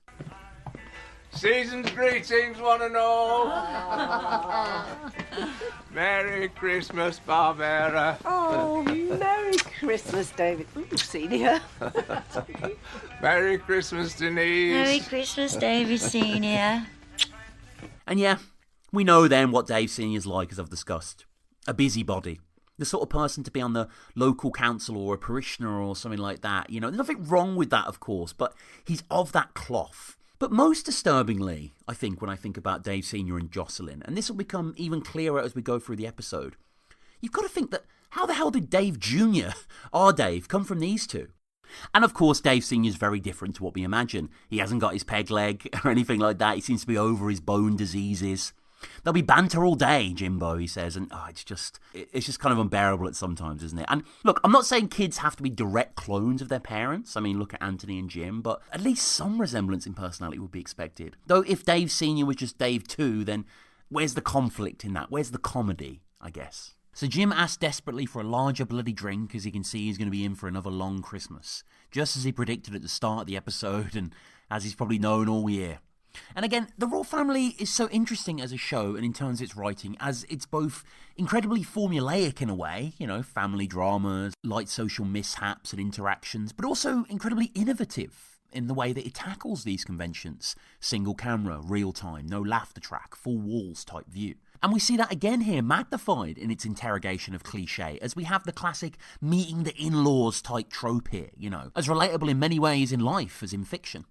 And Dave then, with his piano tie, perfectly underscoring the hollow attempts at formality and prestige, takes coats and then just chucks them straight into the corridor. And the tie's an ideal sigil, isn't it? A great representation of the fact that on the face of it there's decorum and a bit of class here, but underneath the surface it's all a complete farce. Dave Sr. then tells us all about some excrement in his exhaust pipe, much to Jim's surprise, who seems startled by the mention. It was the next-door neighbours, apparently, over an ongoing hedge dispute. And we're right into it here, which I appreciate, as, of course, this isn't a straight-up introduction like with Roger and Valerie. As we said, they've known each other since Series 1. Dave's parents are mentioned in the second episode, so they're long established, they're familiar to Jim and Barb. And I'd say that Barb is friendly with them, but Jim is still unsurprisingly unwelcoming. So Dave Sr. is telling everyone this as he takes off his driving gloves. And yeah, that's a great addition, isn't it? That really kind of embellishes his staid Wogan on Radio 2-esque status. He's a driving glove wearer. But we do see, intriguingly here, some similarities with Jim, between Dave Sr. and Jim, as both of them get their wives to do their dirty work. As naturally, Dave Sr. couldn't deign to get said excrement out the pipes. Jocelyn has to do the honours. Like how it's Barb and Mary who engage directly with Dave's shoe. Jim would never do that, of course. Sounds in a way like Dave Sr. and Jocelyn are living next to some royals of their own over there in their home also. There's more kinship, then, between the patriarchs, as Dave Sr. decries 5p for a carrier bag, and Jim agrees with him, with Dave Sr. uttering his own my arse, which is fair point well made. Annoying catchphrase, isn't it? And he does seem a bit, Dave Sr., he seems a bit bizarro Jim at times, doesn't he? Just as enchanced with his own gripes at the world and catchphrases, but obviously divided by a tax bracket or two. Denise then rings a bell and announces today's schedule. I just want to run through today's schedule. First of all, we're doing mingling, and that'll be accompanied by tropical punch, which Dave, my husband, will shortly be bringing round on a trolley. Oh. Can you confirm that, Dave? Yes. On the trolley. Also on the trolley, there are aperitifs, in brackets hula hoops, followed by table attending in line with the seating plan. Bloody hell, Denise, get on with it. She seems like a little kid doing this at Christmas for the family rather than a fully grown adult with 2 kids herself. And again, there's that tension there. The semblance of civility, but it's actually just incredibly potent toilet cleaner in a bowl with some hula hoops. You can't help thinking that if the kids were here, they'd be having a right ball. They'd probably help with the cooking a bit as well. So Dave used to make swans, we hear then, when he was a child, apparently. Kind of makes sense, I suppose. They apparently looking similar to how they were back in the day. Jim then calls balls to the schedule and asks for the booze to come out. Dave then gormlessly moves the trolley out, the big bowl seeming to leak and splash as it comes through. There's nothing like the art of presentation, is there? And the banana is floating lifelessly. No one seems to be bothered, though, by the tropical punch here. They're pleased, even. And I do love Denise asking Barb if she can taste the ambience in it. Nice subtle wordplay there, very like a nanaism, as it were. Dave Sr. then gives Dave Jr. top marks for presentation and service, but Jim is sour. Barb calls him out not to ruin the mingling as Dave Sr. begins to tap his cup and tap as eventually everyone gets the picture and gets up, Jim just kind of grimacing through it. And despite the insane ingredients, however, it seems that all the partygoers can still wash this stuff down fairly easily, and Jim even goes for a second full glass straight away, no doubt numbing the pain of the day in a way. Dave Sr. then straightforward goes into a second toast. He just did a toast, he's gone into a second toast, superseding his son's announcement by announcing it for him, and that's pretty demonstrative of his priorities, isn't it? Dave was waiting for the mingling to stop, and Dave is always one for rules as well. Remember when he said that he hadn't told his parents about Denise being pregnant, on account of it being a secret and all? But yeah, what is this all about anyway? It sure sounds important, Dave's big announcement. It's a management buyout, we learn. And Jocelyn is so warm and excited for her son here to share. She exudes a proper maternal energy like Barbera herself. Dave Sr. says fair point well made, because of course he does, and Dave then gets into it after a little pause. Apparently old Stan at work is retiring, and he's asked if Dave wants to buy his van off him. Oh, so this isn't some grand corporate restructuring that suddenly puts Dave Best at the top of the tree, but still not bad, in a way, progression, I suppose. Dave Sr. then sheds more light on Dave's history, and I do like that aspect of the episode. We get to learn a lot more about the Bests and, by virtue of that, our old Dave. So Dave Sr. says that Dave Jr. never passed an exam in his life, which, isn't too surprising. No, I imagine season 1 Dave probably would have, but Dave is a different man here, as we've explored many times across this podcast. Remedial, he says he was called, Dave Sr., which is essentially learning difficulties. Everyone chinks their glasses to David's management buyout, they proclaim, but surely Dave Sr. knows this isn't a management buyout. He's just bought something from his management who was on the way out. Though again, this is perhaps a taste of his parenting versus Jim's though. He's able to see the better rather than the worst in all things. Jocelyn then compliments the new sofa and Denise says that they should show their guests the trick, what it does. Great Denise vernacular there. And here is the centre of the episode, though, as I mentioned before, it's hardly worthy of such adornment. I would have appreciated if they were more laconic in their titling like the original series. Perhaps just call this episode Sofa or Excrement. So Jocelyn and Barb are in position and they get popped back, reclined, and what a time they're having. It's undeniable that these sofas, these lazy boy type contractions, they are fun. And they seem to have taken Jim's furniture sloughing to all new heights. But Jim himself isn't impressed, snapping at Dave Sr. as he struggles in his seat trying to do it. Does mine not do it, he asks old DS. Jim says, well no, then it'd be a bloody bed, wouldn't it? I mean, it's a bit like his feathers sock logic from earlier. Doesn't quite make sense, nor does it make sense what problem he has here. Dave Sr., however, seems to take it on the chin though. Says fair point well made. He probably knows better than to tangle that perpendicular miser, perhaps. So Jim declines the recline. Barb and Jocelyn urge him, and Jocelyn, who is very similar to Barbara with her winningly dozy outlook, says it reminds her of lying down. Yeah, it's somewhat redolent, isn't it, Jocelyn? And Jim is in disbelief at this, his cup of tropical slop empty. Isn't Christmas a wonderful time, Jocelyn says. And in what manner does she mean this? Because she's lying down? I mean, like a son, she's clearly very easily pleased. Dave Sr. is asked if he wants a recline from Barbara. Now, does Dave Sr. have a little bit of a carrot crush on Barbara here? I can't blame him. We did see him nudge her playfully before, and here he says he's enjoying watching her recline. It's all fairly innocent, I'm sure, and, these sort of men, these older men, they're kind of perennial flirts, aren't they?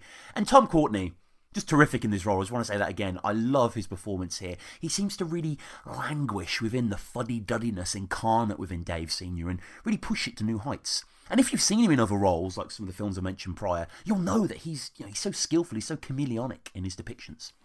So down Dave Sr. goes onto the sofa. He reclines as Barbara unleashes him. He claims it's marvellous. We can see him, Christmas socks and all, suitably supine. And Jim is just being miserable, though, of course, in the corner. Doesn't want to get involved. Says he could have reclined at home. Christ. I wonder at this point, too, if any of the guests are getting a little suspicious that they can't hear any veg boiling or any turkey skin crisping.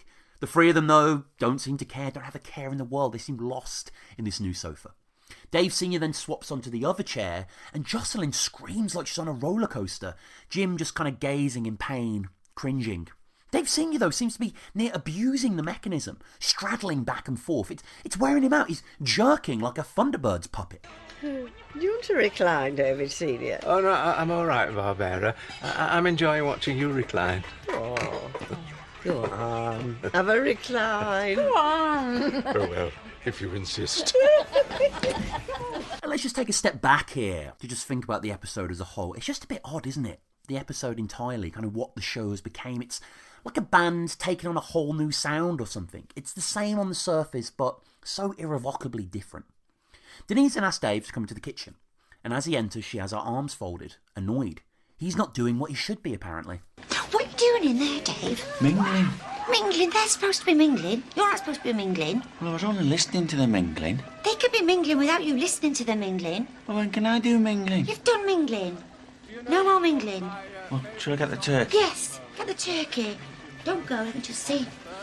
Don't want to see that. What are they doing? Mingling. Mingling.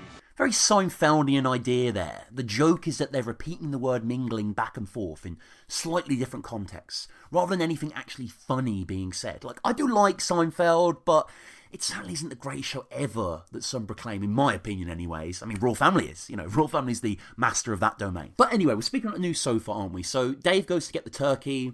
The two look in on the mingling for a second, and then he heads out. Denise picking up a ciggy, which was lit on the table right next to the empty plates. So Dave goes into the corridor and grabs the turkey, which is now in an old Man City kit.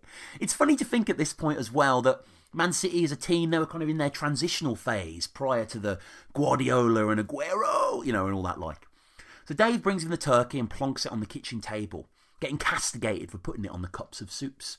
We can hear in the lounge reclining Dave Sr. is boring everyone, talking about the days of Christmas, stating in a proper Buzz Killington Family Guy moment about the fact that lots of people mistake the 8th day.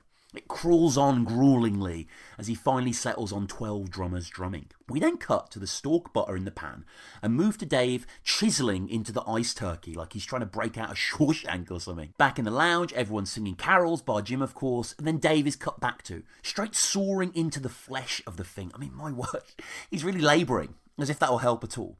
It's intriguing at this point as well that alongside the typical kitchen accoutrements we'd expect, like a live, laugh, love type sign on the kitchen wall, we also see a tribal mask there as well as decoration.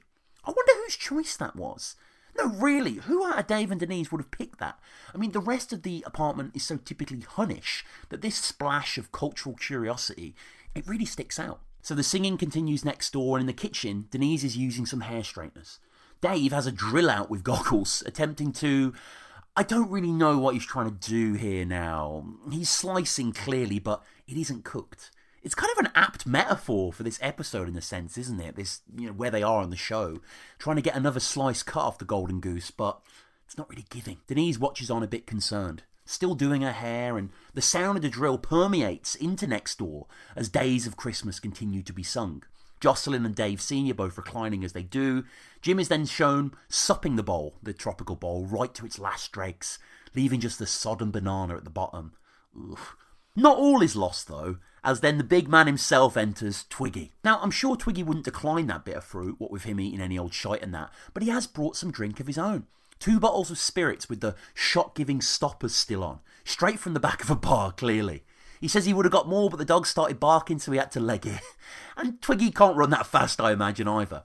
Twiggy, who is wearing the same clothes as yesterday, though, to be honest, Jim is as well, beside the grand effort of his lank tie. And these things with the stoppers. So Twiggy's introduced to Dave's parents, reaches forward to kiss Jocelyn on the cheek, but seems to catch the reclining mechanism as he does, which thrusts her towards him.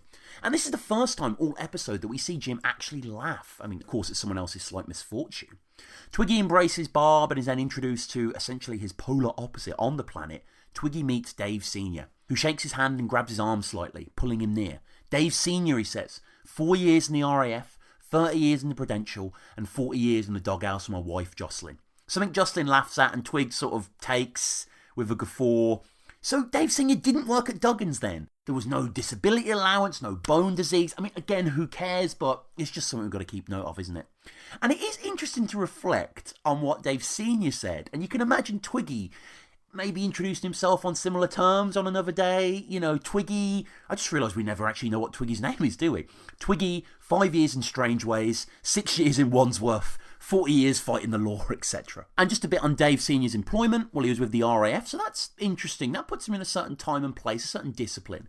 And the Royal Air Force, the RAF, is the UK's aerial warfare and space force. It was formed towards the end of the First World War on the 1st of April 1918, becoming the first independent air force in the world by regrouping the Royal Flying Corps and the Royal Naval Air Service. Following the Allied victory over the Central Powers in 1918, the RAF emerged as the largest air force in the world at the time. Since its formation, the RAF has taken a significant role in British military history. In particular, it played a large part in the Second World War, where it fought its most famous campaign, the Battle of Britain. And Prudential? Well, Prudential plc is a British multinational insurance company headquartered in London, England. It was founded in London in May 1848 to provide loans to professional and working people. And yeah, that feels very Dave Sr., isn't it? Like keeping the checks and balances, making sure everything's in order. And again, with that extra bit of knowledge, you do scratch your head thinking, how did Dave come from him? Twig is then offered a chair. Not a big reclining number, however, to accommodate his unenviable hulk. It's rather a small baby chair that he struggles to get into. It ain't all bad though. He hasn't missed a turkey apparently, despite it all missing them. He checks he's still getting a leg, because that's important to him, and then smiles off to the rest of the room. We then fade out, and everyone is sitting in their places at the dinner table. Twiggy is beside Dave Sr., who's at the head of the table, and all of them are wearing an assortment of Christmas hats. Jocelyn more traditional, with Dave Sr. pulling out all the stops for a Santa-adorned one, and Twiggy rocking a dashing smaller number strapped to his bulldog head. Dave Sr. offers Jim more rhubarb as they get on with their soups, and Jocelyn comments on Barb's Jim having a lovely big head for hats. I mean, odd thing to say, but okay. And as I mentioned before on the show, I suffer the same affliction. You know, I'm unable to fit any hat on my bulging bonds. It really is a curse. And Dave Sr. seems to admire Jim's head for a second as everyone slurps, and the soup can be heard slopping. Speaking of which, Jocelyn then shares some hospital trouble she's had. And what she's gone through is possibly the most royal family affliction one can have, an unruly bowel. I mean, what delightful table chat. And that phrase as well, I really like the wording of it, as if it was a medical term, you know, like a hostile womb or a massive heart attack, an unruly bowel. Jocelyn opens up then, so to speak. It was out of control all summer, she says, in a moment of candour. But the people at EasyJet were so understanding. Really good, like, storytelling here. Like, just a couple of sentences, but it tells you all you need to know. And poor Jocelyn, in the Pile High Club, as it were. Twig and Jim just grimace through this as they listen. Weak soup in their mouths. And EasyJet PLC is a British multinational low-cost airline group headquartered at London Luton Airport. It operates domestic and international scheduled services on 927 routes in more than 34 countries via its affiliate airlines EasyJet UK, Switzerland and Europe. EasyJet has seen expansion since its establishment in 1995, having grown through a combination of acquisitions and base openings fueled by consumer demand for low-cost air travel. Barb then mentions old Norma. I mean, you do think of those you lost around Crimbo, don't you? She was a martyr to her bowels, she says. Love that expression. But the traffic was the other way, in a sense. She was impacted. And the import that Barb delivers that word of impacted is great. And, you know, we knew this too about her, didn't we? In the end, they gave her a barium enema, but Barb sort of mispronounced it, like Jim mispronounced Nokia earlier as enema.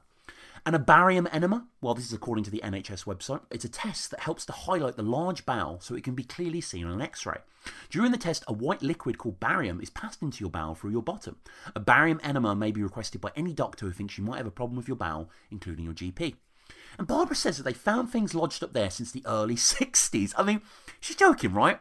I mean, Norma would have been long dead if that were the case. I mean, perhaps an old remote from days of yore. Always nice, though, to get a Norma reference regardless.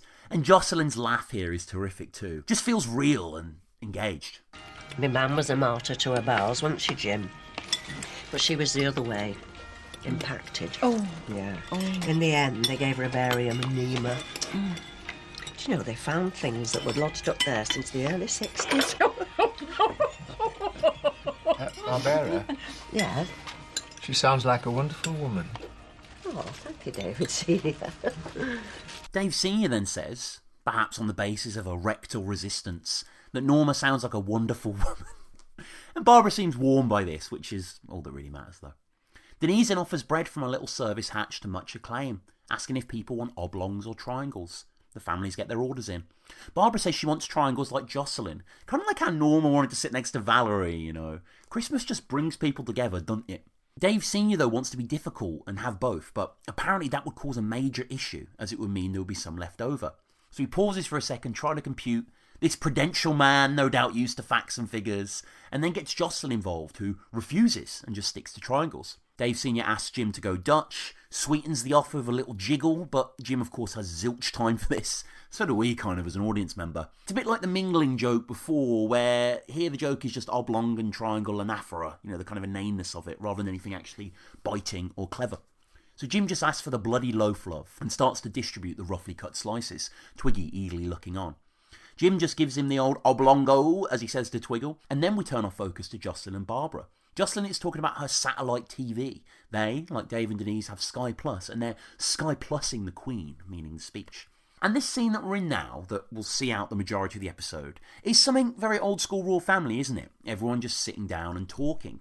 Sheba didn't really have much of this, as despite pushing the show into a new direction tonally for the most part, there were so many scenes, and you also had the tragedy of Nana that they were all surrounding, so it gave the episode a different feel. You know, it's kind of weird to say for the royal family, but in many ways there wasn't a lot of time to catch your breath. But here, however, we're stationary. We get more time to take things in. It's an old-style scene with the new, slightly glossy varnish. Now, one of my favourite things in all of culture, as you know, is when it's meta, when it's self-reflective and wink-wink. We've seen this a few times on the show, like when the Fast Show was mentioned, which Carolyn and Craig were a big part of. And here Barbara says something that I'm sure we've all thought from time to time. We're Sky Plussing the Queen. I love the royal family. Hey? She ain't the sharpest, is she, Jocelyn? Maybe that's where Dave gets it from, to be honest. She says she's been watching a documentary on the Queen and noticed that she has a likeness to Helen Mirren. Obviously been watching Stephen Frears' excellent The Queen. I mean, it's fine, this joke, it's just kind of there. I do appreciate, though, that Twiggy agrees about Helen Mirren, as he had revealed his admiration for her and her baps all the way back in the decorating episode. There's some actual connectivity there, I appreciate that. Jim then says she's 79 years of age now, which, I mean, that was wrong then. She's only 77 at the time of recording this in 2023. Jim says she's 79 years of age and as perky as ever, popping some condiments on his own sizable mammaries and starting to boop boop, most of the table laughing, Jocelyn included. Barbara squeezes her own also. Dave Sr. didn't seem to see that though, and he seems less amused, as you can imagine. This is perhaps a bit too gauche for his own refined tastes. Now, it's a bit of a patchy episode, as we've discussed, and you can get a bit of whiplash in terms of the writing from the original series, but I do really love this moment that comes up now. As on the royal theme, Jocelyn says that she loves the Queen Mother. She just gets on with it. You don't hear from her. No fuss. Barbara then gets a little serious, quietened. The camera zooms in on them both. She puts her hand on a friend and reveals with some reverence, Jocelyn, she's dead. She's not one for publicity like these modern ones. Well, she just gets on with it. There's no fuss. Jocelyn? She's dead. Is she? Yeah. We can just hear the clatter of plates and cutlery as Jocelyn utters, is she? Like, how didn't she know? Like, if she's such a fan, surely she'd recall the furore. Like, I remember being a kid and being at my nan's, who I've spoken about before, who very much reminds me of Norma, as all our nans do, my Hemel Hempstead nan. And I think we were watching something crap on telly, like some award ceremony for pets or something on ITV, and I remember the news suddenly changing, like when the Queen died recently with Hugh Edwards. Yeah, that was a proper moment, you know. I also remember that was probably the first time I ever heard, like, an offensive zeitgeist joke. I was in primary school when the Queen Mother passed, and I remember some older kid came up to us, maybe he was in year 6 or something ancient, and he told us this gag. He was like, what comes in a big black box at Easter? The Queen Mother. I mean, yeah, a little bad taste, but hey, I wanted to share it. And the Queen Mother? Well, that's Elizabeth Angela Marjorie Bowes-Lyon. She was born on the 4th of August 1900 and lived until the 30th of March 2002 and was the Queen of the United Kingdom and Dominions of the British Commonwealth from the 11th of December 1936 to the 6th of February 1952 as the wife of King George VI. She was concurrently the last Empress of India until the British Raj was dissolved in August 1947. After her husband died, she was known as Queen Elizabeth the Queen Mother to avoid confusion with her daughter, Queen Elizabeth II. After the death of Queen Mary in 1953, Elizabeth was viewed as the matriarch of the British royal family. In her later years, she was a consistently popular member of the family, even at times when other royals were suffering from low levels of public approval. She continued an active public life until just a few months before her death at the age of 101, 7 weeks after the death of her younger daughter, Princess Margaret. Denise then asks after the soup. Dave Sr. calls it super. Ugh, I mean, lots do laugh. There's a nice distinction as well drawn here between his idea of humour and Jim's idea of humour. Twiggy just shakes his head at this at Jim, probably thinking that Dave Sr. wouldn't last a minute down the feathers. Old Frank could probably throw a dart at him. And not only does Dave Sr. make the poor tired joke, but he claims that he's used it on several social occasions as if it's a grand corker or something. Always gets a laugh, apparently. Denise then brings in some more meaning she pours the soup out the kettle straight into the shallow bowl with the stodgy bread. I mean, Christ, it is surprising that Jim hasn't said anything at this point. Even any old shite-eating Twiggy must be thinking, cripes. So both the big lads squeeze brown and tomato sauce into the broth. I mean, could you even call it a broth? Just to give it some sort of flavour, I suppose. Reminds me of when Jim was smothering his fruit salad in the cream. The music then changes in the background, and it's Elvis, the king. This is more like it, Twiggy says. Dave Sr. then adds that he died on his own toilet, and, you know, he's that sort of guy, isn't he, just to add these factoids, you know, whatever's happening in conversation. Although, admittedly, I like to do that as well. And Elvis, well, it's Elvis Aaron Presley, often referred to mononymously as Elvis, was an American singer and actor. Dubbed the King of Rock and Roll, he's regarded as one of the most significantly cultural figures of the 20th century. His energised interpretations of songs and sexually provocative performance style, combined with a singularly potent mix of influences across colour lines during a transformative era in race relations, led him to both great success and initial controversy.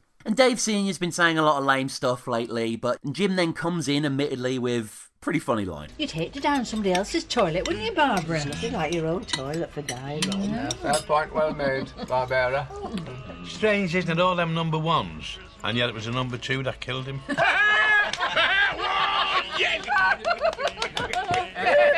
Elvis.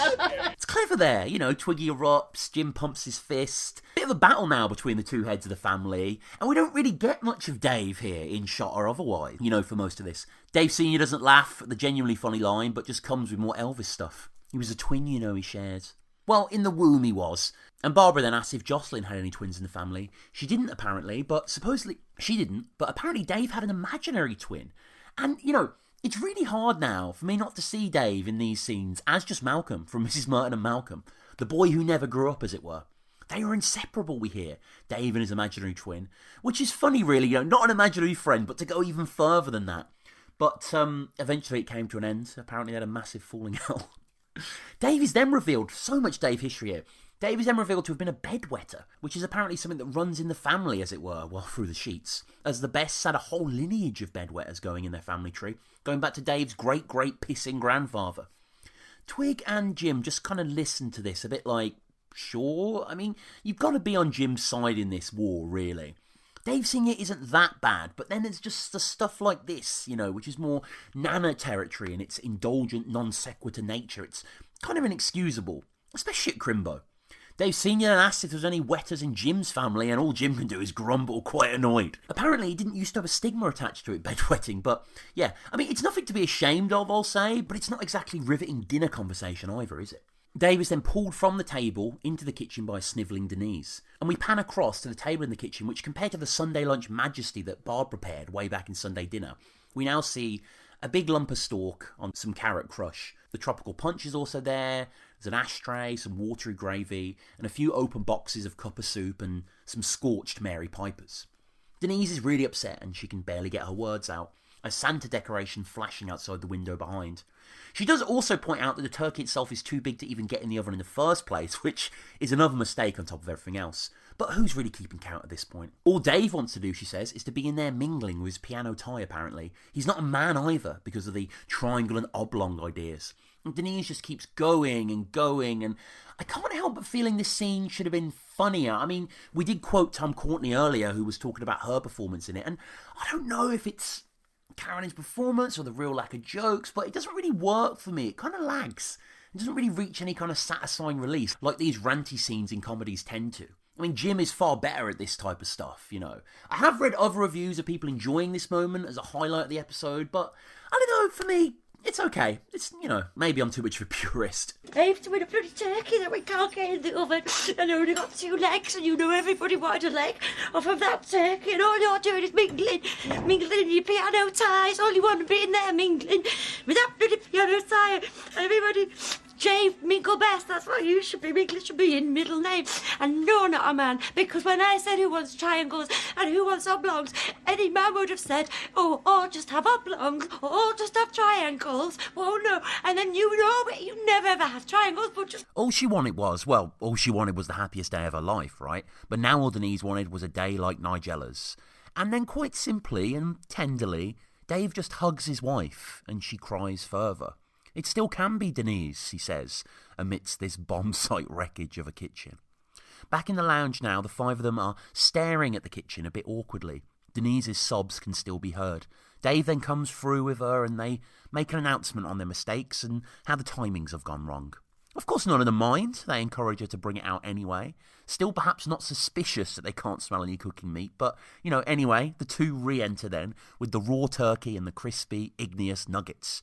Jim calls it roadkill, and it all gets taken away. I think they imagine maybe they did bad, but it'd be still edible. Not that it was literally something from Chernobyl, And the crime really is that the turkey would have been delightful, It seemed like a really good size, but there is a silver lining here, we must remember. There's carrot crush available. And in true Christmas spirit, the lot of them seem eager for this, cheering and hyped. Carrot crush to the rescue, Dave Sr. says as Barb sips a bit more tropical crush.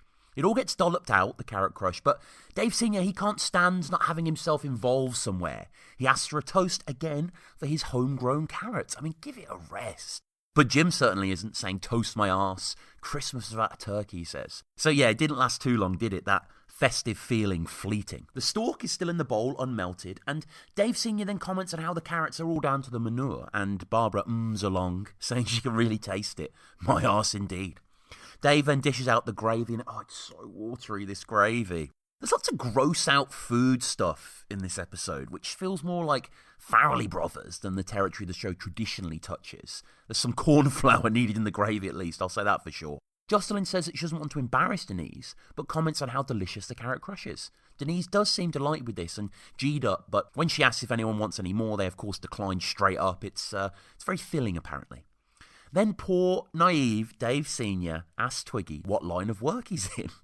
He says a bit of this and a bit of that he's just come out, which Dave Sr. obviously reads as the closet. He himself is a bit of a closeted man, more socially, I think. Although, there's a little anecdote coming up, we'll reflect on that again.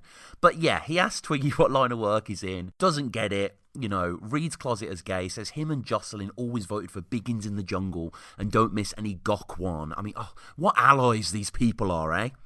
And Christopher Kenneth Biggins, is an English actor and TV presenter. He's in tons of stuff, of course, but probably most famous for me as Lukewarm in Porridge. He took part in the 7th series of I'm a Celeb, Get Me Out of Here in 2007, and was eventually voted the winner of the show. And Gok-Wan is a British fashion consultant, author, TV presenter, actor, DJ, chef, and event manager. In 2006, Channel 4 employed him to present his own TV show, How to Look Good Naked, which lasted for 7 series, and Say Yes to the Dress, Lancashire.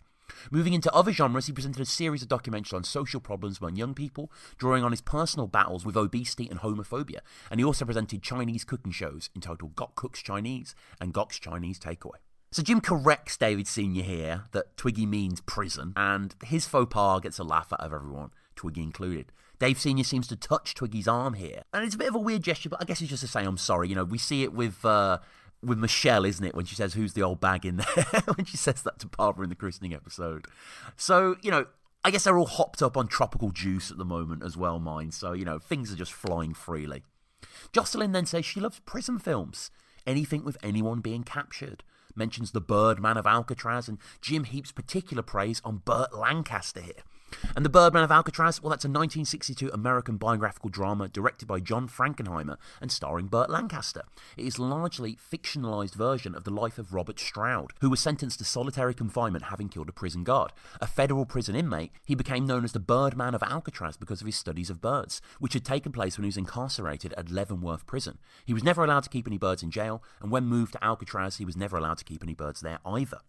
And Burt Lancaster, I mean, what an actor. But if you guys haven't checked out the film Sweet Smell of Success, which I watched fairly recently, which is a noir with Tony Curtis, where they're kind of dueling gossip columnists in 50s New York. It is, really want to recommend that film. And interestingly as well, it seemed to be a big inspiration to Vince Gilligan, the creator of Breaking Bad, as lots of episode titles of Breaking Bad directly quote from Sweet Smell of Success. Anyway, back to Royal Family. Well, not back to Royal Family, because we can talk about another film now. So, Dave Sr. hasn't been inside. Twiggy did ask, but he did get locked up in the Odeon after watching Brokeback Mountain. Now, this is interesting.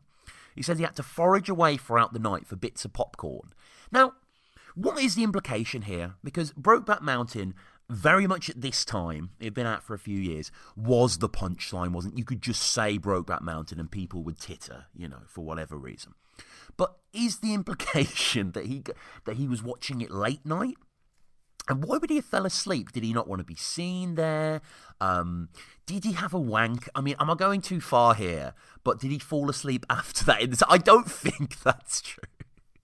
I don't know why I'm saying this, but, it's quite interesting. What are they inferring here, I suppose? Let me know, the RoyalRamblePod@gmail.com, and obviously let me know any thoughts you have on this episode and my own interpretations.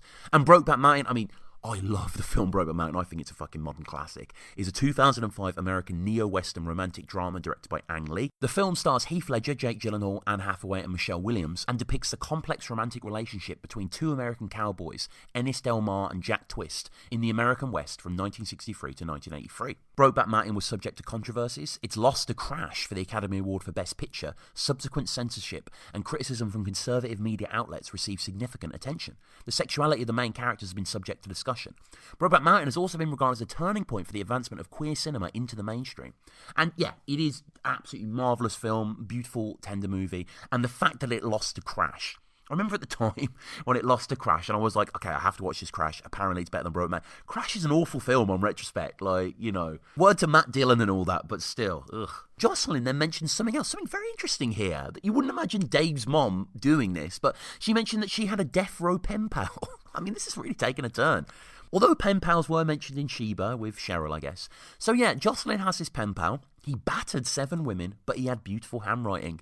And Jim and Twig just don't know what to think here. It kind of reminds me of Norma's friend Betty, marrying a joiner, moving to Leeds, getting knocked about a bit, but, she did have a lovely home.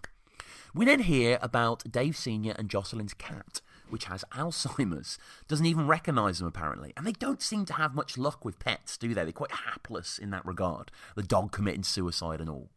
And, this kind of conversation here that's going through the end of the episode, it's very tit for tat with the anecdotes, isn't it? It's not like a long-form developed thing. It's kind of classic of these sort of gatherings, like, oh, this happened to me, and here's a story here, and da-da-da-da-da. It's very real, but it's not the more elongated royal form that we're more accustomed to, where things seem to develop naturally. It's just kind of like, here's some gags, here's a little bit of insight, but ultimately, like the Carrot Crush, it's a bit disappointing. So on that topic of random topics, Twiggy then mentions a cat that inherited nearly $500,000 in Surrey from its owner.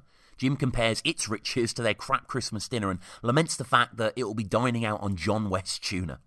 And John West Foods, that's a UK-based seafood marketing company established in 1857 and currently owned by Thai Union Group of Thailand. The company produces canned salmon, tuna, as well as anchovies, shellfish, sardines, the whole shebang. In November 2000, John West released a TV advert depicting a man fighting a fisherman for a fresh salmon.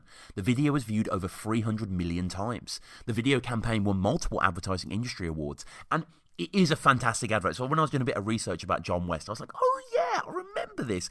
Find it on YouTube, just search John West bear fight, you'll find it. It's just a bear doing kung fu with a guy, and the guy tries to distract him by saying, look, it's an eagle, And it's, love those sort of adverts. Reminds me a little bit of the Walls advert as well, where the guy fights the dog. Any sort of animal abuse in advertising form, it's all good by me. Dave then mentions he wants a cat, but they haven't got a cat flap. And that's the end of the story for him. Doesn't think to install one or anything. I mean, he really is a bit dim, isn't he? Bless him. Dave Sr. then starts talking about his foot doctor. It is all over the place, isn't it? Who is incidentally one of the country's leading corn removal folk, as it goes. And her cat only has a singular ball, a uni-ball. And Jim checks with him, uni-ball there. And Jocelyn was blurring the lines between reality and fiction earlier with Helen Mirren, and Denise is doing the same. She's talking about the old guy who always played the baddies in war films. Hitler. He was a uni-ball as well, apparently. And Hitler, Adolf Hitler, was an Austrian-born German politician who was the dictator of Germany from 1933 until his death in 1945. During his dictatorship, he initiated World War II in Europe by invading Poland. He was closely involved in military operations throughout the war and was central to the preparation of the Holocaust. The possibility that Adolf Hitler had only one testicle has been a fringe subject among historians and academics researching the German leader.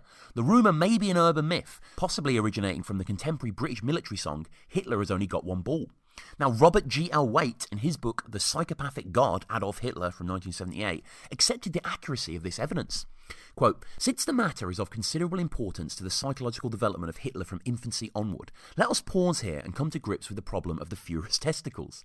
It can now be affirmed that the British Tommies were right all along in the first line of their version of the Colonel Bogey March. So, there you go. History's most famous uniball, Dave Sr. suggests. And Dave wonders what ball it was, like he wondered what the name of the rich cat was, but Jim just shuts him down both times for inanity.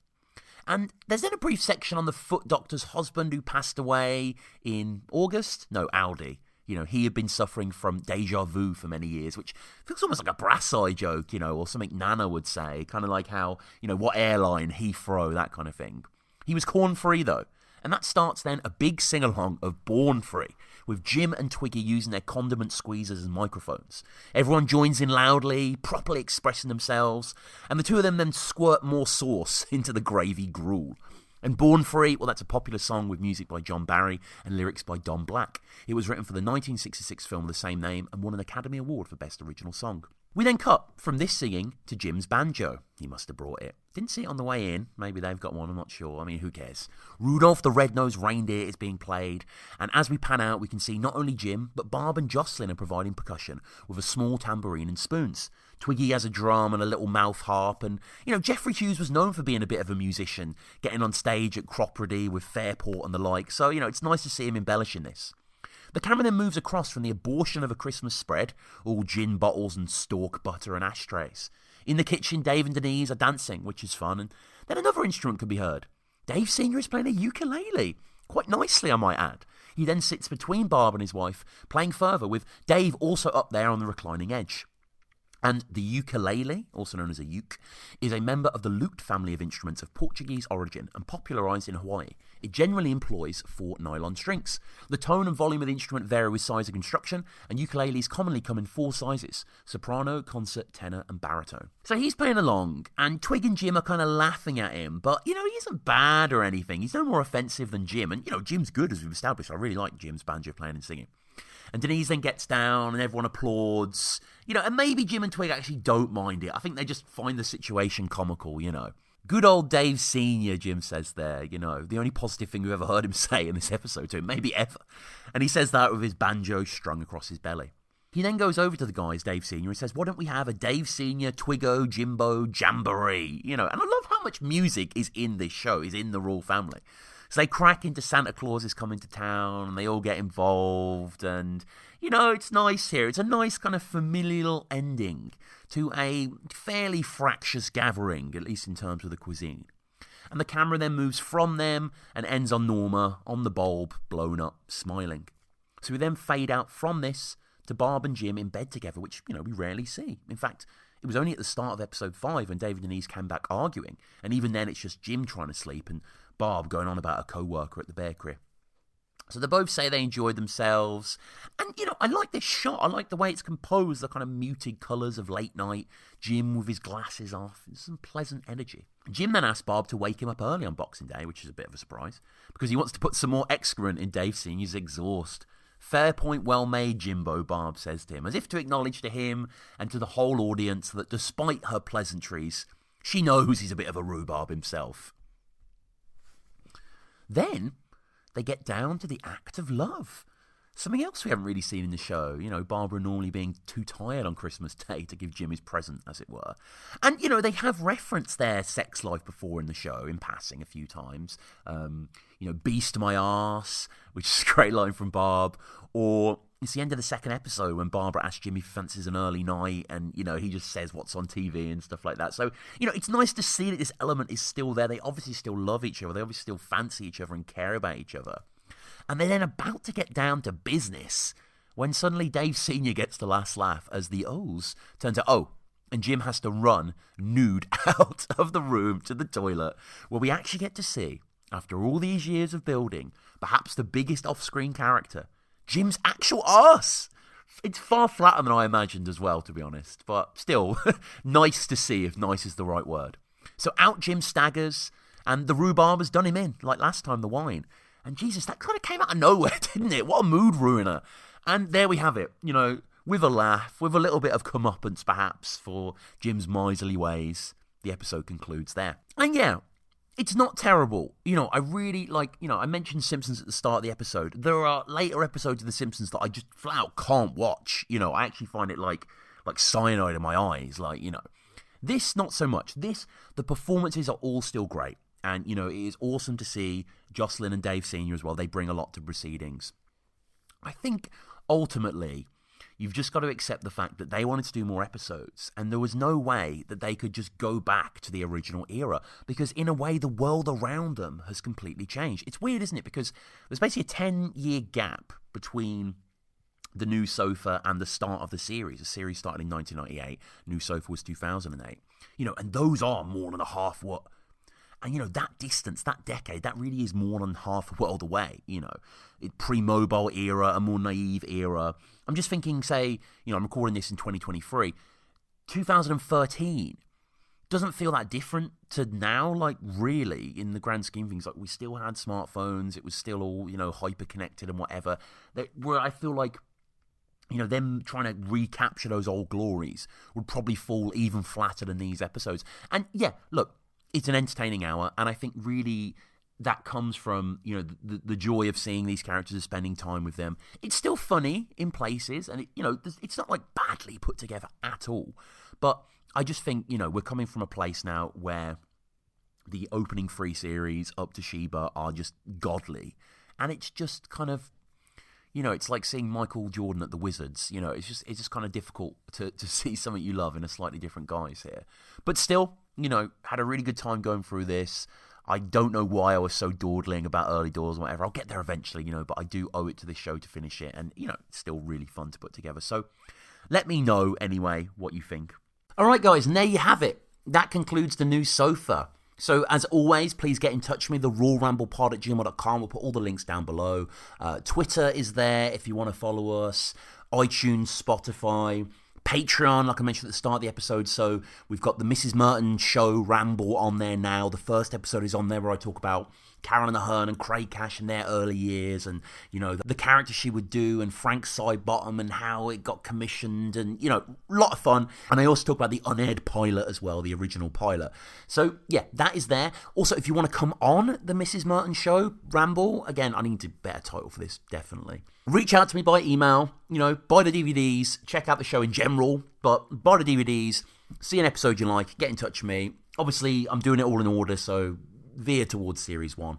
But, yeah, that is us, essentially. And, of course, also, if you want to listen to Series 1 of the Royle Ramble, that is now available exclusively on the Patreon also.